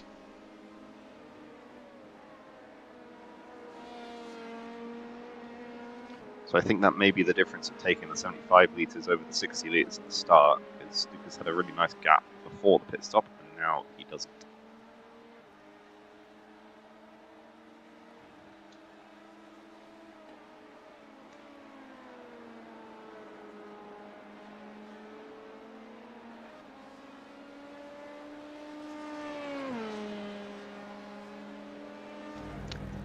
So I just flashed a sneak peek at a bit of the testing that I wanted to do during this session for the championship tower.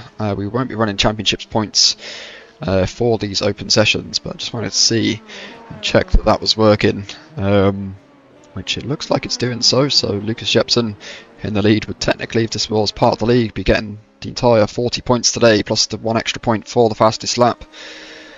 But that'll be something to say for future explanation when we get into the league, which is starting on the 7th of September. If you are wanting to take part in that league, head on over to refinemotorsport.com and you'll be able to register for an account and sign up for the league over there. We'll be running 6 weeks of the British GT, visiting 6 tracks. That'll be, I think, Donington Park, Silverstone, Brands Hatch, Snetterton, I believe, is on there as well. Trying to remember which other tracks are on there. I built this and I haven't really looked at it since, but I think finally be going to Spa, which surprisingly is also a track that does get run in the British GT, even though it is not here in the UK. Likewise, if you haven't joined the Discord already, come and join the Discord. The link is in my bio of whichever social platform you're watching on at the moment. You'll be able to find all the links to all of the social channels. If you can spare just a few moments to go and drop me a follow on all of those, that would be awesome. But yeah, come and join the Discord, come and join the league. Streaming every Monday at 8 PM UK time.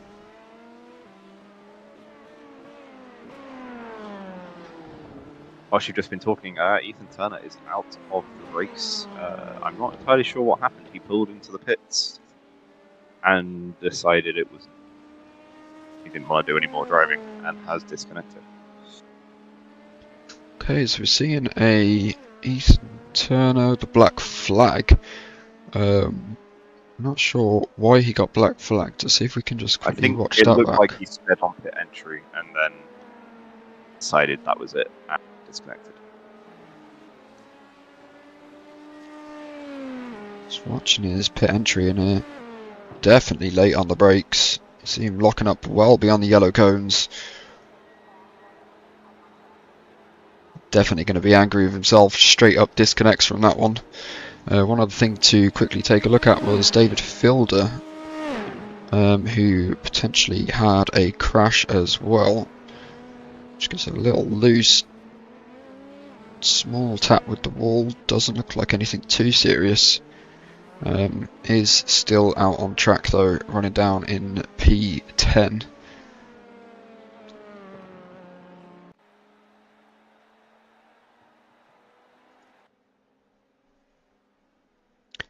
As we just try and jump back on board. Mortondale now into the pits.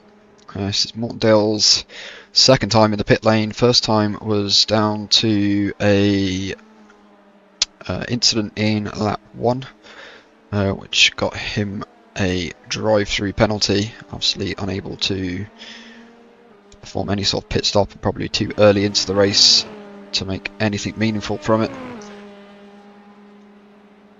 Cameron Betts slowly closing the gap now on his brother Bradley Betts. Gap down to 2 seconds. Of course, 4 laps. Cameron Betts closed 4 seconds out here on his brother. And that now down almost into the 1.5 seconds. Cameron Betts clearly later on the brakes, but I think that might have compromised his exit as that time just starts crawling back up there.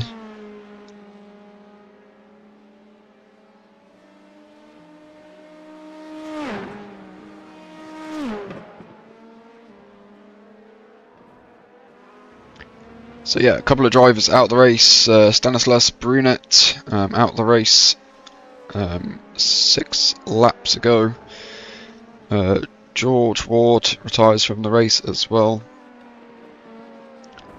Sorry, Stanis Brunet, that was 25 laps ago, currently on lap 27. So 2 laps into the race retires. George Ward 18 laps ago. Ken Back and 10 laps ago, Ethan Turner. I think throwing his toys out the pram after making a mistake into the pit entry. Immediately retires from the race as well. Leaving 11 cars left fighting for position. Lucas Jepson did manage to break away a little bit. It's created another 2 seconds on David Howell, bringing the gap up to 5 seconds now. I think one of the more important battles to watch out for in the final stages of the race is probably between Bradley Betts and Cameron Betts.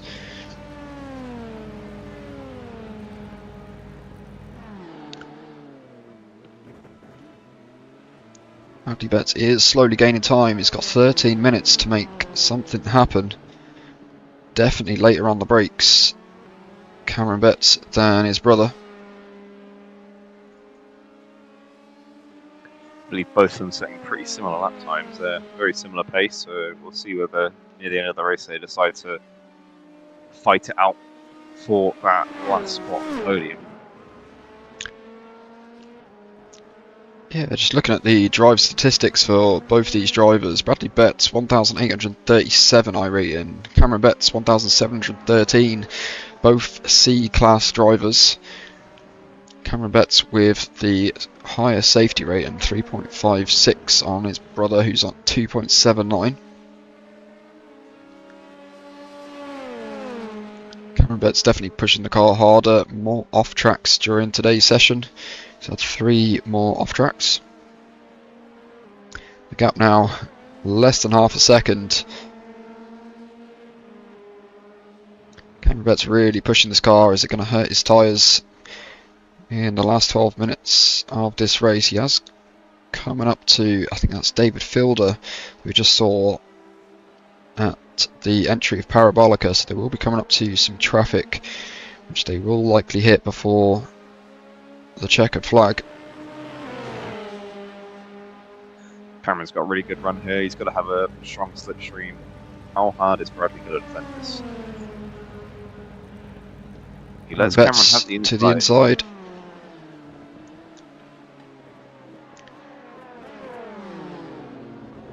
Betts later on the brakes. Bradley Betts not really able to do much there. There's not really any room through turns 1 and 2 to sort of fight any sort of move for position. You just have to make it count on the straights that come after it. Find the slipstream, find the braking zones and try and make a lunge or a move.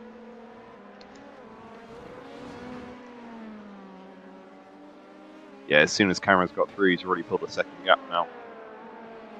If he gets, over a second gap by the next time they get onto the main straight, that will really help out in terms of not giving Bradley the slipstream, and should hopefully allow Cameron to pull away, but we'll see whether he can do that.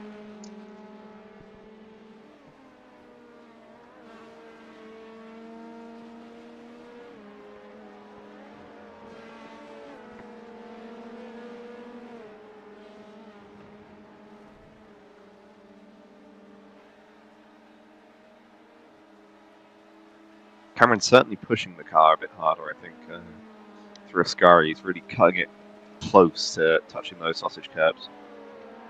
It's very easy for it to go wrong very quickly, touching those curbs, as we've seen twice with Ken Bakken today. Yeah, he's not dropped his brother out the slipstream though, so Bradley has the opportunity now to maybe try and reel Cameron back in, or at least stick with him and look at a move maybe later on in the race.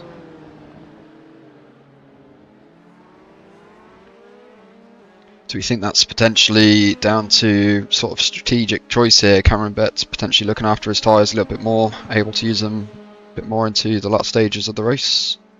I mean, the gaps to the cars ahead and behind are so big.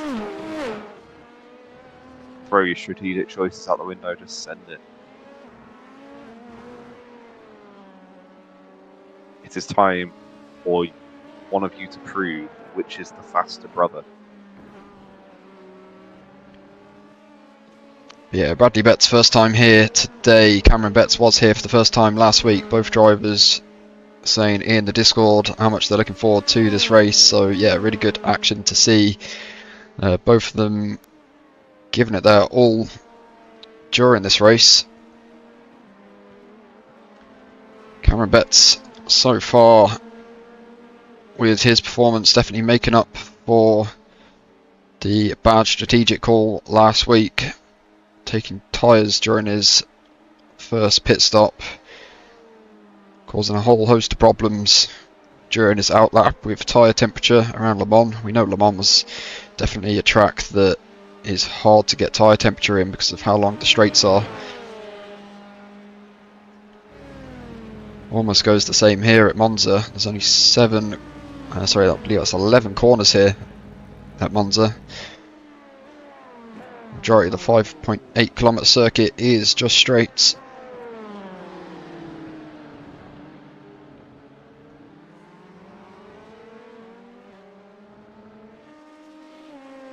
Cameron has not been able to drop Bradley like I think he would have wanted to, so Bradley is still in this fight.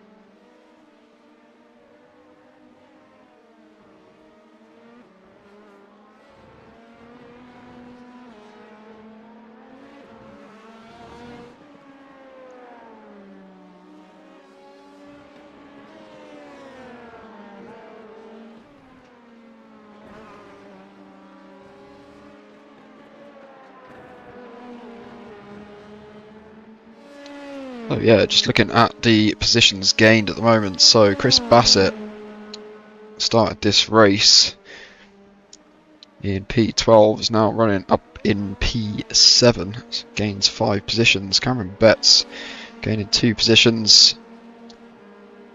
Isaac Boys gains 2 positions and Nico Balderrama 2 positions. But yeah, Chris Bassett currently most positions gained.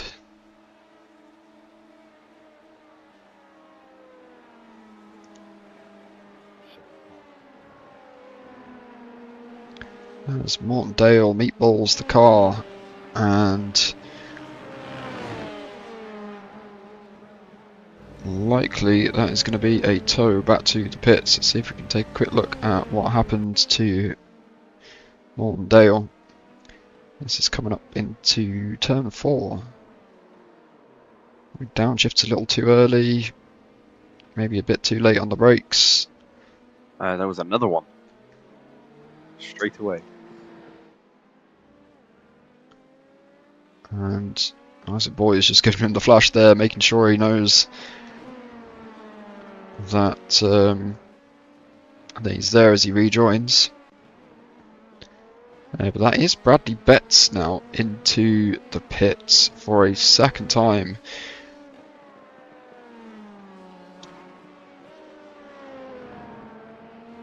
Is that Bradley Betts potentially making a fueling error during his first race here? I think maybe. I'm pretty sure you should. Oh, you definitely can make it to the end. And he's also taking tyres. So I think the race has unravelled for Bradley. Tyres are separate in this to fuel. So, unfortunately, I think that is Bradley out of the fight with his brother. He has got Mike Jorgensen 4 seconds ahead, so we'll see whether maybe he can catch him up. But the cold tyre warm-up, if I was correct in seeing that he took tyres at the same time, might not help him with that.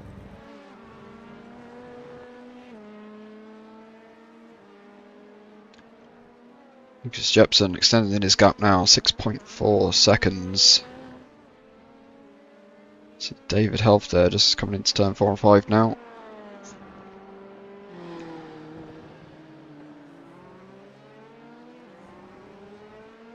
Again, I think it's down to an experience thing here as well. It's very unusual to run a 1 hour race, considering the standard format for LMP2 in the daily races. Oof, as Cameron Betts just onto the grass there and gets a little bit loose.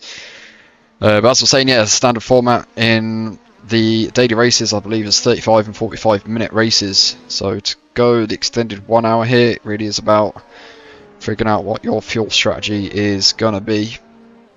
That's the thing. I think as hosts for the race, I'm not keen on helping the drivers with any guidance other than letting them know the format, but leaving the strategy entirely down to them, allowing them to figure out the strategy for themselves. It's also one of those that the more races you attend where we do these formats, you'll figure out what that strategy is. Learn from your mistakes, as I think Cameron Betts has done today. And a little on the cheap side there, not to tell his brother about the tyre mistake that he made last week, or remind him, as I think Bradley Betts was watching on stream.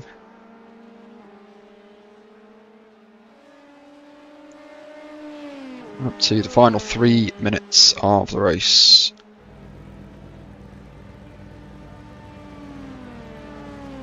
Lucas Jepson pulling out all the stops, gained another couple of attempts there over David Helf.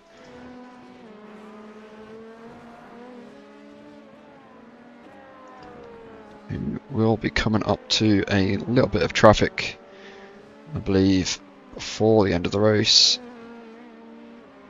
I think that might be Isaac Boys just ahead of him. It's hard to tell from this angle.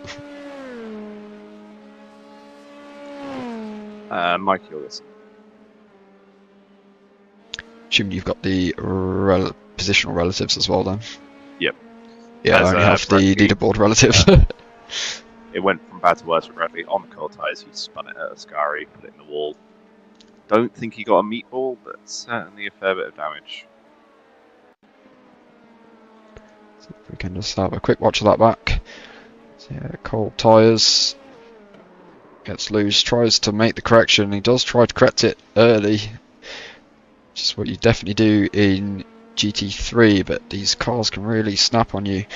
It does go into the wall rear end first. Doesn't look to be any major damage on the rear of that Lmp2 Luckily though, that was David Helf, does manage to... it wasn't David Helf, I'm not sure who that was in front of him during the rejoin there, but manages to avoid it. So Mike Jorgensen just moving out the way there for David Helf to make his way through. Lucas Jepson really pushing his car in at the final minutes of the race. Almost 8-second gap now to David Helf. Things have definitely spread out with a smaller field and a wider range of Iracing and licensed drivers. Definitely a lot less close than it was last week.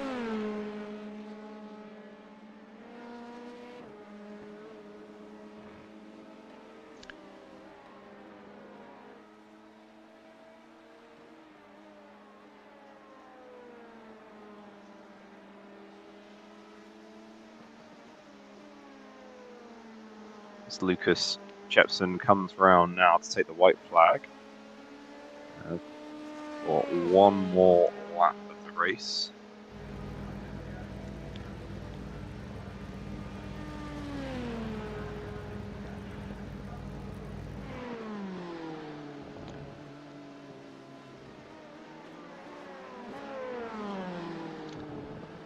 Flashing his lights as he crosses the line there.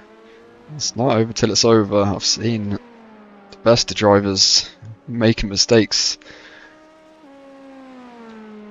But Lucas Jepson looking incredibly comfortable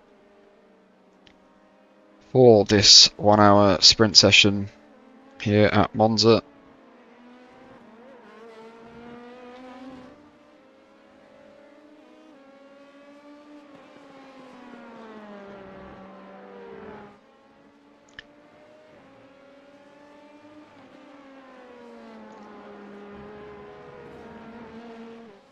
Does carry the fastest lap as well. Only driver today in the race to get into 139s. Best lap times 139.821. Yeah, I think in qualifying it looked a lot closer, but when it came to the race pace, Lucas had everyone on the field.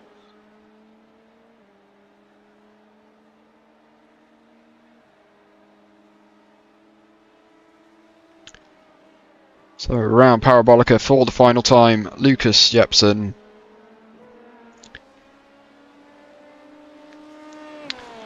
From Denmark, crosses the line to finish in P1, almost 10 seconds ahead of P2. Great run in there from Lucas Jepson, 6.5k driver.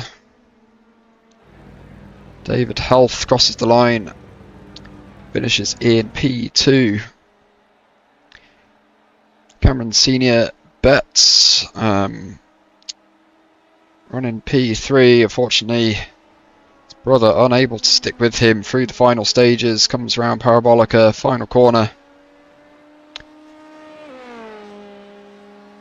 to complete the podium drivers. Finishes in P3.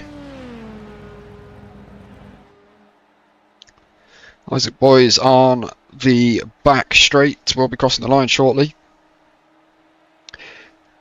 If any drivers would like to come and do a post-race interview with us, come join the Discord, join the interview waiting room, and we'll pull you in shortly. Isaac Boys, great finish for him. I think that's the best finish that I've seen Isaac Boys do here at these races. Finishes in P4. Nico Balderrama, only 2 seconds behind him, comes home to finish in P5.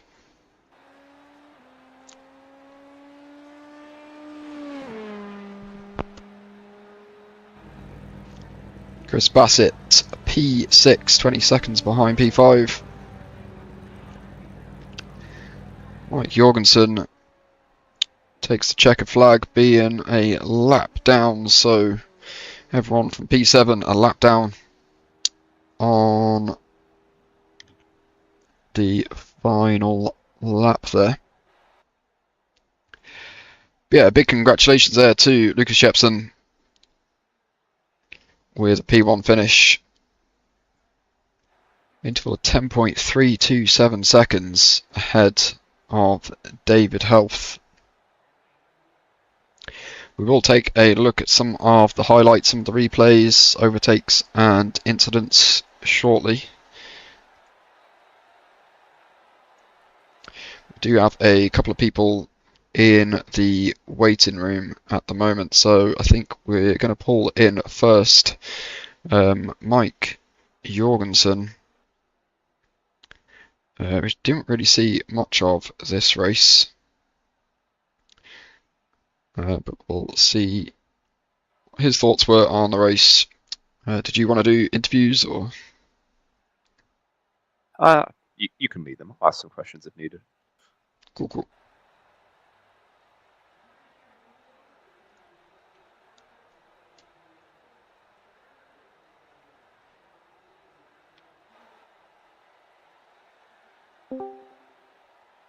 What up?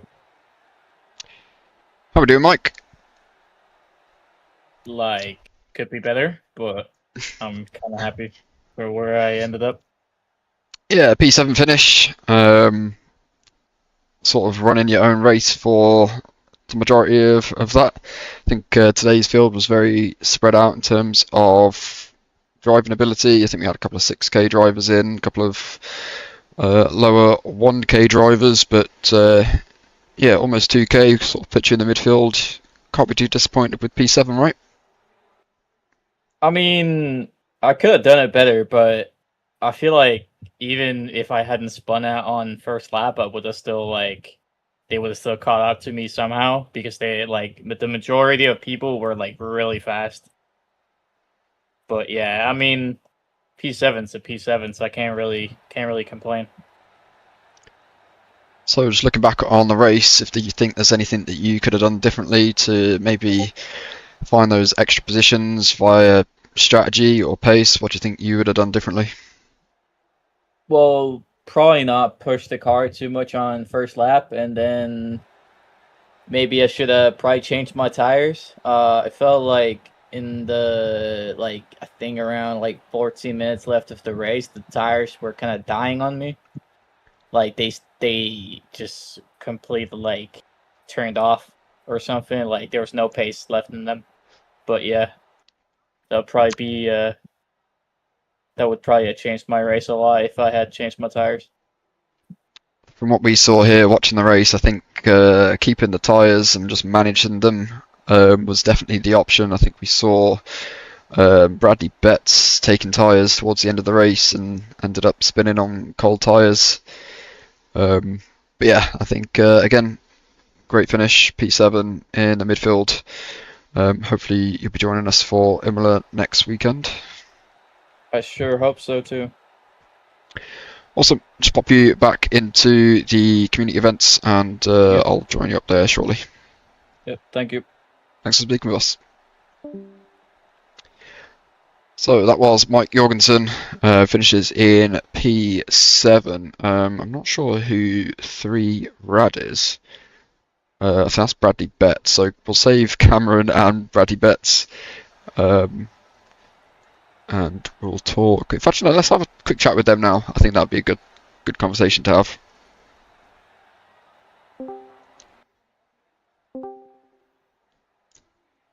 Getting both of us in. I mean, you can't tell us that we weren't going to pull you both in when you were giving us a bit of a spectacle there, head-to-head, brothers at war. Or was that strategy? It was one of those questions that we had here watching the race where we were looking at both of you going around going, are they sort of just giving each other the slipstream, giving each other the draft, or are they genuinely fighting? Would you like to tell us what happened? Started out as strategy, and then we realised that they were way quicker, and then I just said, "Nah, I'm fighting." Yeah. Sad it ended in the way it did because I messed up my strategy. But did Cameron not tell you about the strategy? He did, because I completed one pit stop. I just didn't realise that it reset after your first one. That caught me out. But you should have helped make it to the end. No, I probably, I don't know. I got greedy trying to fight with Cam because I didn't want to lose the P3. Just run out of fuel. I think some people didn't realise that fuel tanks for this race were 75 litres, not 60 litres. So a normal sprint setup doesn't give you a full tank to start, and we saw a fair few people pitting early, and then a couple of people at the front pitting, good 5 to 10 minutes later. I mean, no one has any excuse. I put it in the chat. It was 75 litres before the race started. Yeah, that isn't my excuse. I had the full 75 at the start. I just thought I'd go for an early pit stop, but then I underfueled somehow. But yeah, it's just a mess up on my end. Yeah, I think Bradley, being your first race here, I know you watched the race last weekend at Le Mans. How did you find it racing for your first time here at Fine Motorsport? Oh, it was nice. It was nice to survive Monza Turn 1 for once. So, I mean, it's it's a rarity, but no, it's a great league, and it's pretty much perfect first race up until the last few laps. So I'm happy with it. Yeah, I think we were surprised as well. I think there was a couple of incidents. We saw a small collision between Morton Dale and Stanislas Brunet as well, which caused Morton Dale to get a drive-through. But other than that, yeah, very clean on the first lap. I think we saw a spin down at Ascari as well. I can't remember who that was. But yeah, I think putting on a show for us. It was good to give you guys some screen time as well. Fighting for that P3 position. But yeah, hopefully you guys will come back and join us for Imola as well. Definitely, for sure. Cameron, just a few words from yourself. I mean, yeah, last week, I think getting the strategy all wrong. Definitely learning from your mistakes today. Coming home to finish in P3. So, mega job. How did the race go for you? It was pretty spotless as well. I thought, because Brad came in and underfueled, I thought I overfueled. So I was about 8 seconds off him out of the pit stop. And then obviously later on the race, I realised I was catching quite rapidly. I realised he underfueled, he was trying to save. He definitely was, I think, quick enough to stay ahead of me. I think he just, bottled his pit stop kind of like I did in Le Mans. But no, it was a pretty good performance. I would have been happy with top 5, so I'm pretty happy with Peter. Yeah, I definitely think we saw that as well. Coming out the pits, you were about 6 seconds behind Bradley. Managed to close that gap, and then I think once you got into the slipstream, it was almost game over when you managed to get in front of him. Yeah. Yep. Congratulations on P3. Hopefully you'll both join us next week. I'll pop you back up into the community events. I'll pop in there just after the stream finishes as well to come have a chat with you.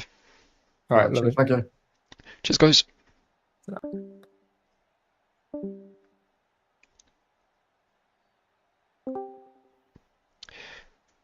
How are we doing, David? Hello. I was going to bring Lucas in here as well, but I think he might have just dipped out. Yeah, he went to bed. No problem. But yeah, I thought it'd be good to speak to you both, as I would presume you're both from, I think, the same group. Just looking at the Denmark flag. Yeah. But yeah, much better start of the race than what you had at Le Mans last week with the setup. I remember to change problems. the setup this time. Yeah.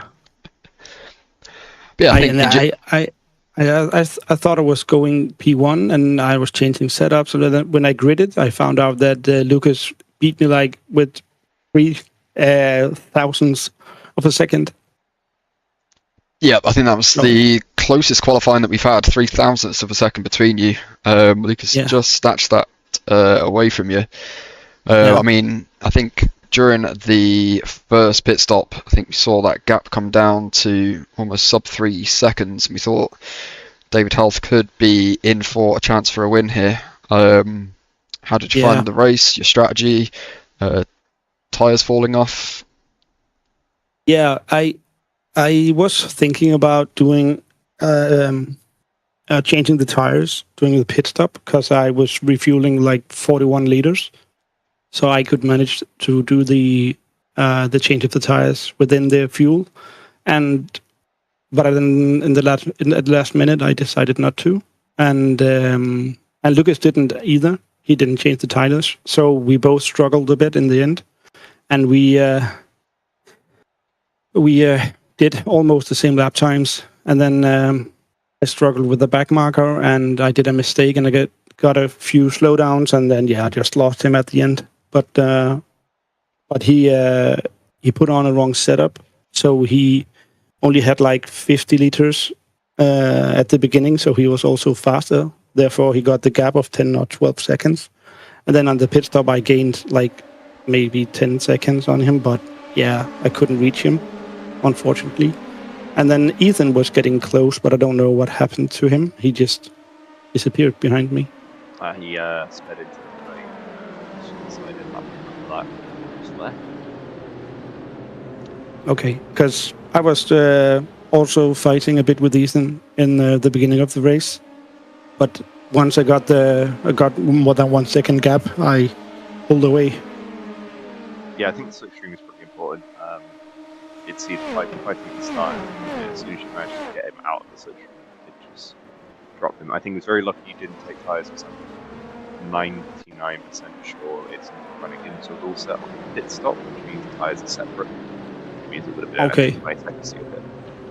Oh, that's also why I didn't do it, because I wasn't sure if that was like enabled or not. So lucky for me, I didn't. Tip for the future: on the black box, when you go to the pit stop box, if it is IMSA rule set, it will say at the top of it IMSA. If it doesn't say anything, tyres are separate. Okay. Well, yeah, but I actually didn't plan on racing today. It was a bit of coincidence that I did the race, so I haven't practiced anything, and I haven't ever driven this combo. So also Cameron was very fast at the beginning of the practice. He was more than a second faster than me, and I was quite worried. But then I got the hang of it and beat him almost by a second. I'm not sure if maybe there was some slipstreaming or bump drafting going on in practice for some of the times. But yeah, maybe. It's always one of those at Monza, especially with the open practice and open qualifying. It's hard to tell unless you're watching a lap whether the lap time was aided by a bit of slipstream. Yeah. And my problem is that I've been playing a lot of Le Mans Ultimate, and the track limits are a bit different. So it took a while for me to be brave enough to like push the limit, especially in the first corner. You can actually cut quite a bit, and also in the chicane as well. Yeah, a lot of time at Monza is found on those chicanes, cutting it. I think Lmp2, I haven't actually driven Lmp2 here, but I know Lmp2s do not like the sausage curves anywhere near as much as GT3s. And the GT3s, you're flying over those curves. Yeah. Yeah, those in the fast corner there on the backside, those sausage curbs are deadly, but the big normal curbs is all right. Just flies over it. If you're lucky enough to land it straight on the other side, it's you're gaining a lot of time on it. But yeah, I think all in all, very clean race, and congratulations on finishing in P2 today. Hopefully you'll join us again for Imola in Lmp2 next weekend. Yeah, I might do that. It depends on what I'm doing that day, but as long as it's not a series with points and that it's if I can do it, I'll do it. But, I'm not sure yet. It could be nice if we had like a more even grid. There's only like a few people, and also when you're not driving, Jacob, it's easy. Again, I think I say this every week. I think it just comes down to just numbers at the moment. It is a numbers game, finding a big enough pool of drivers to sort of fill multiple splits. Yeah, we're growing, we're getting there. I'm doing as much as I can to sort of get drivers in and interested in these races. So any sort of ability to share that with your community would also be awesome as well. I can for sure do that. I didn't do it today because I didn't think I was driving. But I did it last time, and I think a few drivers joined from my community. Yeah. Yep. So Appreciate your time. And yeah, thank you, and keep it up. It's a nice series, and you're doing great. And unfortunately, I can't join this series because I'm doing a Danish Championship series in the same period, so I can't do that. yeah, no problem. But yeah, hopefully we'll speak again soon and see you back on track. But I'll drop you back into the community events channel for now, just while I round up the stream. But yeah, thanks for coming and chat with us. Yeah, no worries. Thank you. Thank you. So just currently watching some of the highlights, some of the incidents that happened during today's session. Bradley Betts just on the screen at the moment. This is where he did lose it on cold tyres. It's a bit over the curb, tries to correct it and slides out rear end into the wall. Luckily though, doesn't require a tow, but that did really take him out of contention for that P3 spot. How would you sum up today, Jacob? I mean, considering it's Monza, there was actually a lot less death than I thought there'd be. For sure. I think, yeah, only incident really worth the penalty there was Mortondale down into turn 1, but yeah, worth having a check-in on him at some point. Yeah, it was an interesting incident because it was almost caused by him being too careful and then the other driver being too careful. And then they both thought, oh, well, we're not going to be side by side. And then went, okay, well, let's just take our normal lines. And then all of a sudden they were side by side again, and Morton just drove into him. And that's it. But yeah, Lucas Jepsen here.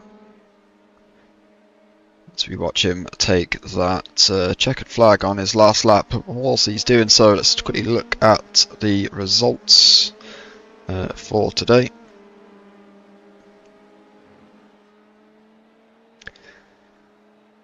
So 36 lap race, 1 hour of race time, and Lucas Jepsen takes the P1 spot, top of the podium. David Health finishes P2, Cameron Betts in P3, Isaac Boys in P4, his best finish here at Fine Motorsport. Nico Balderrama, again, good performance from him, finishes in P5.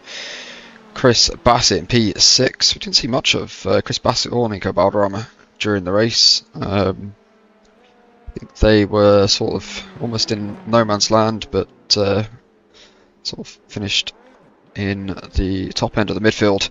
Mike Jorgensen, who we spoke to first interview today, finishes in P7, a lap down. Bradley Betts, fortunate incidents for him, puts him also a lap down. Derek Ambrosio finishes in P9. David Fielder in P10. Mortondale finishes P11. Ethan Turner retired from the race, P12. Ken Backen in P13. George Ward retires from the race in P14. Stanislas Brunet in P15. Federico Castellari didn't start the race, and either did Winston Jones.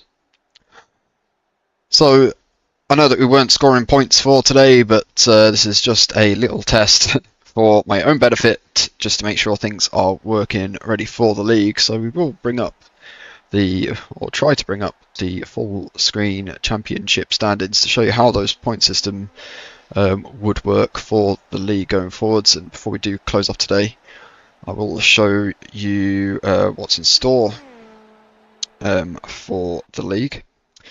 So again, yeah, we can see the points there. So 40 points plus an extra point for fastest lap, and that works its way all the way down the grid to up to, I think, P23 is the lowest you can be before you stop scoring points. There was obviously not 23 drivers today, so we won't see the full lot of this. But yeah, it's just me really just checking to see how the championship standings work in the tool that I'm using. But yep, I do want to say thank you to everybody who has stuck around for the stream. Cheers, George, for being here in YouTube. Factus here for being in TikTok. A couple of drivers and viewers over on Twitch as well. Thank you for the couple of follows we've had from Josh Blobber and Nico as well. But yeah, we will be going to Imola next week in Lmp2. If you are wanting to take part, come and join the Discord. The link is in the session description. And also the social platform that you're watching on as well at the moment. If you are wanting to participate in the league, which is starting on the 7th of September, it's going to be running every Monday, 8 PM UK time. You can sign up for the league. All you have to do is go to refinemotorsport.com, register for an account, go find the league in the leaguers page, choose the car that you want to run for the entire 6-week league, and hit the register button. And that's all you have to do. I'll take care of the rest. But yeah, until Imola next week, enjoy the rest of your day, and we'll see you on the next one.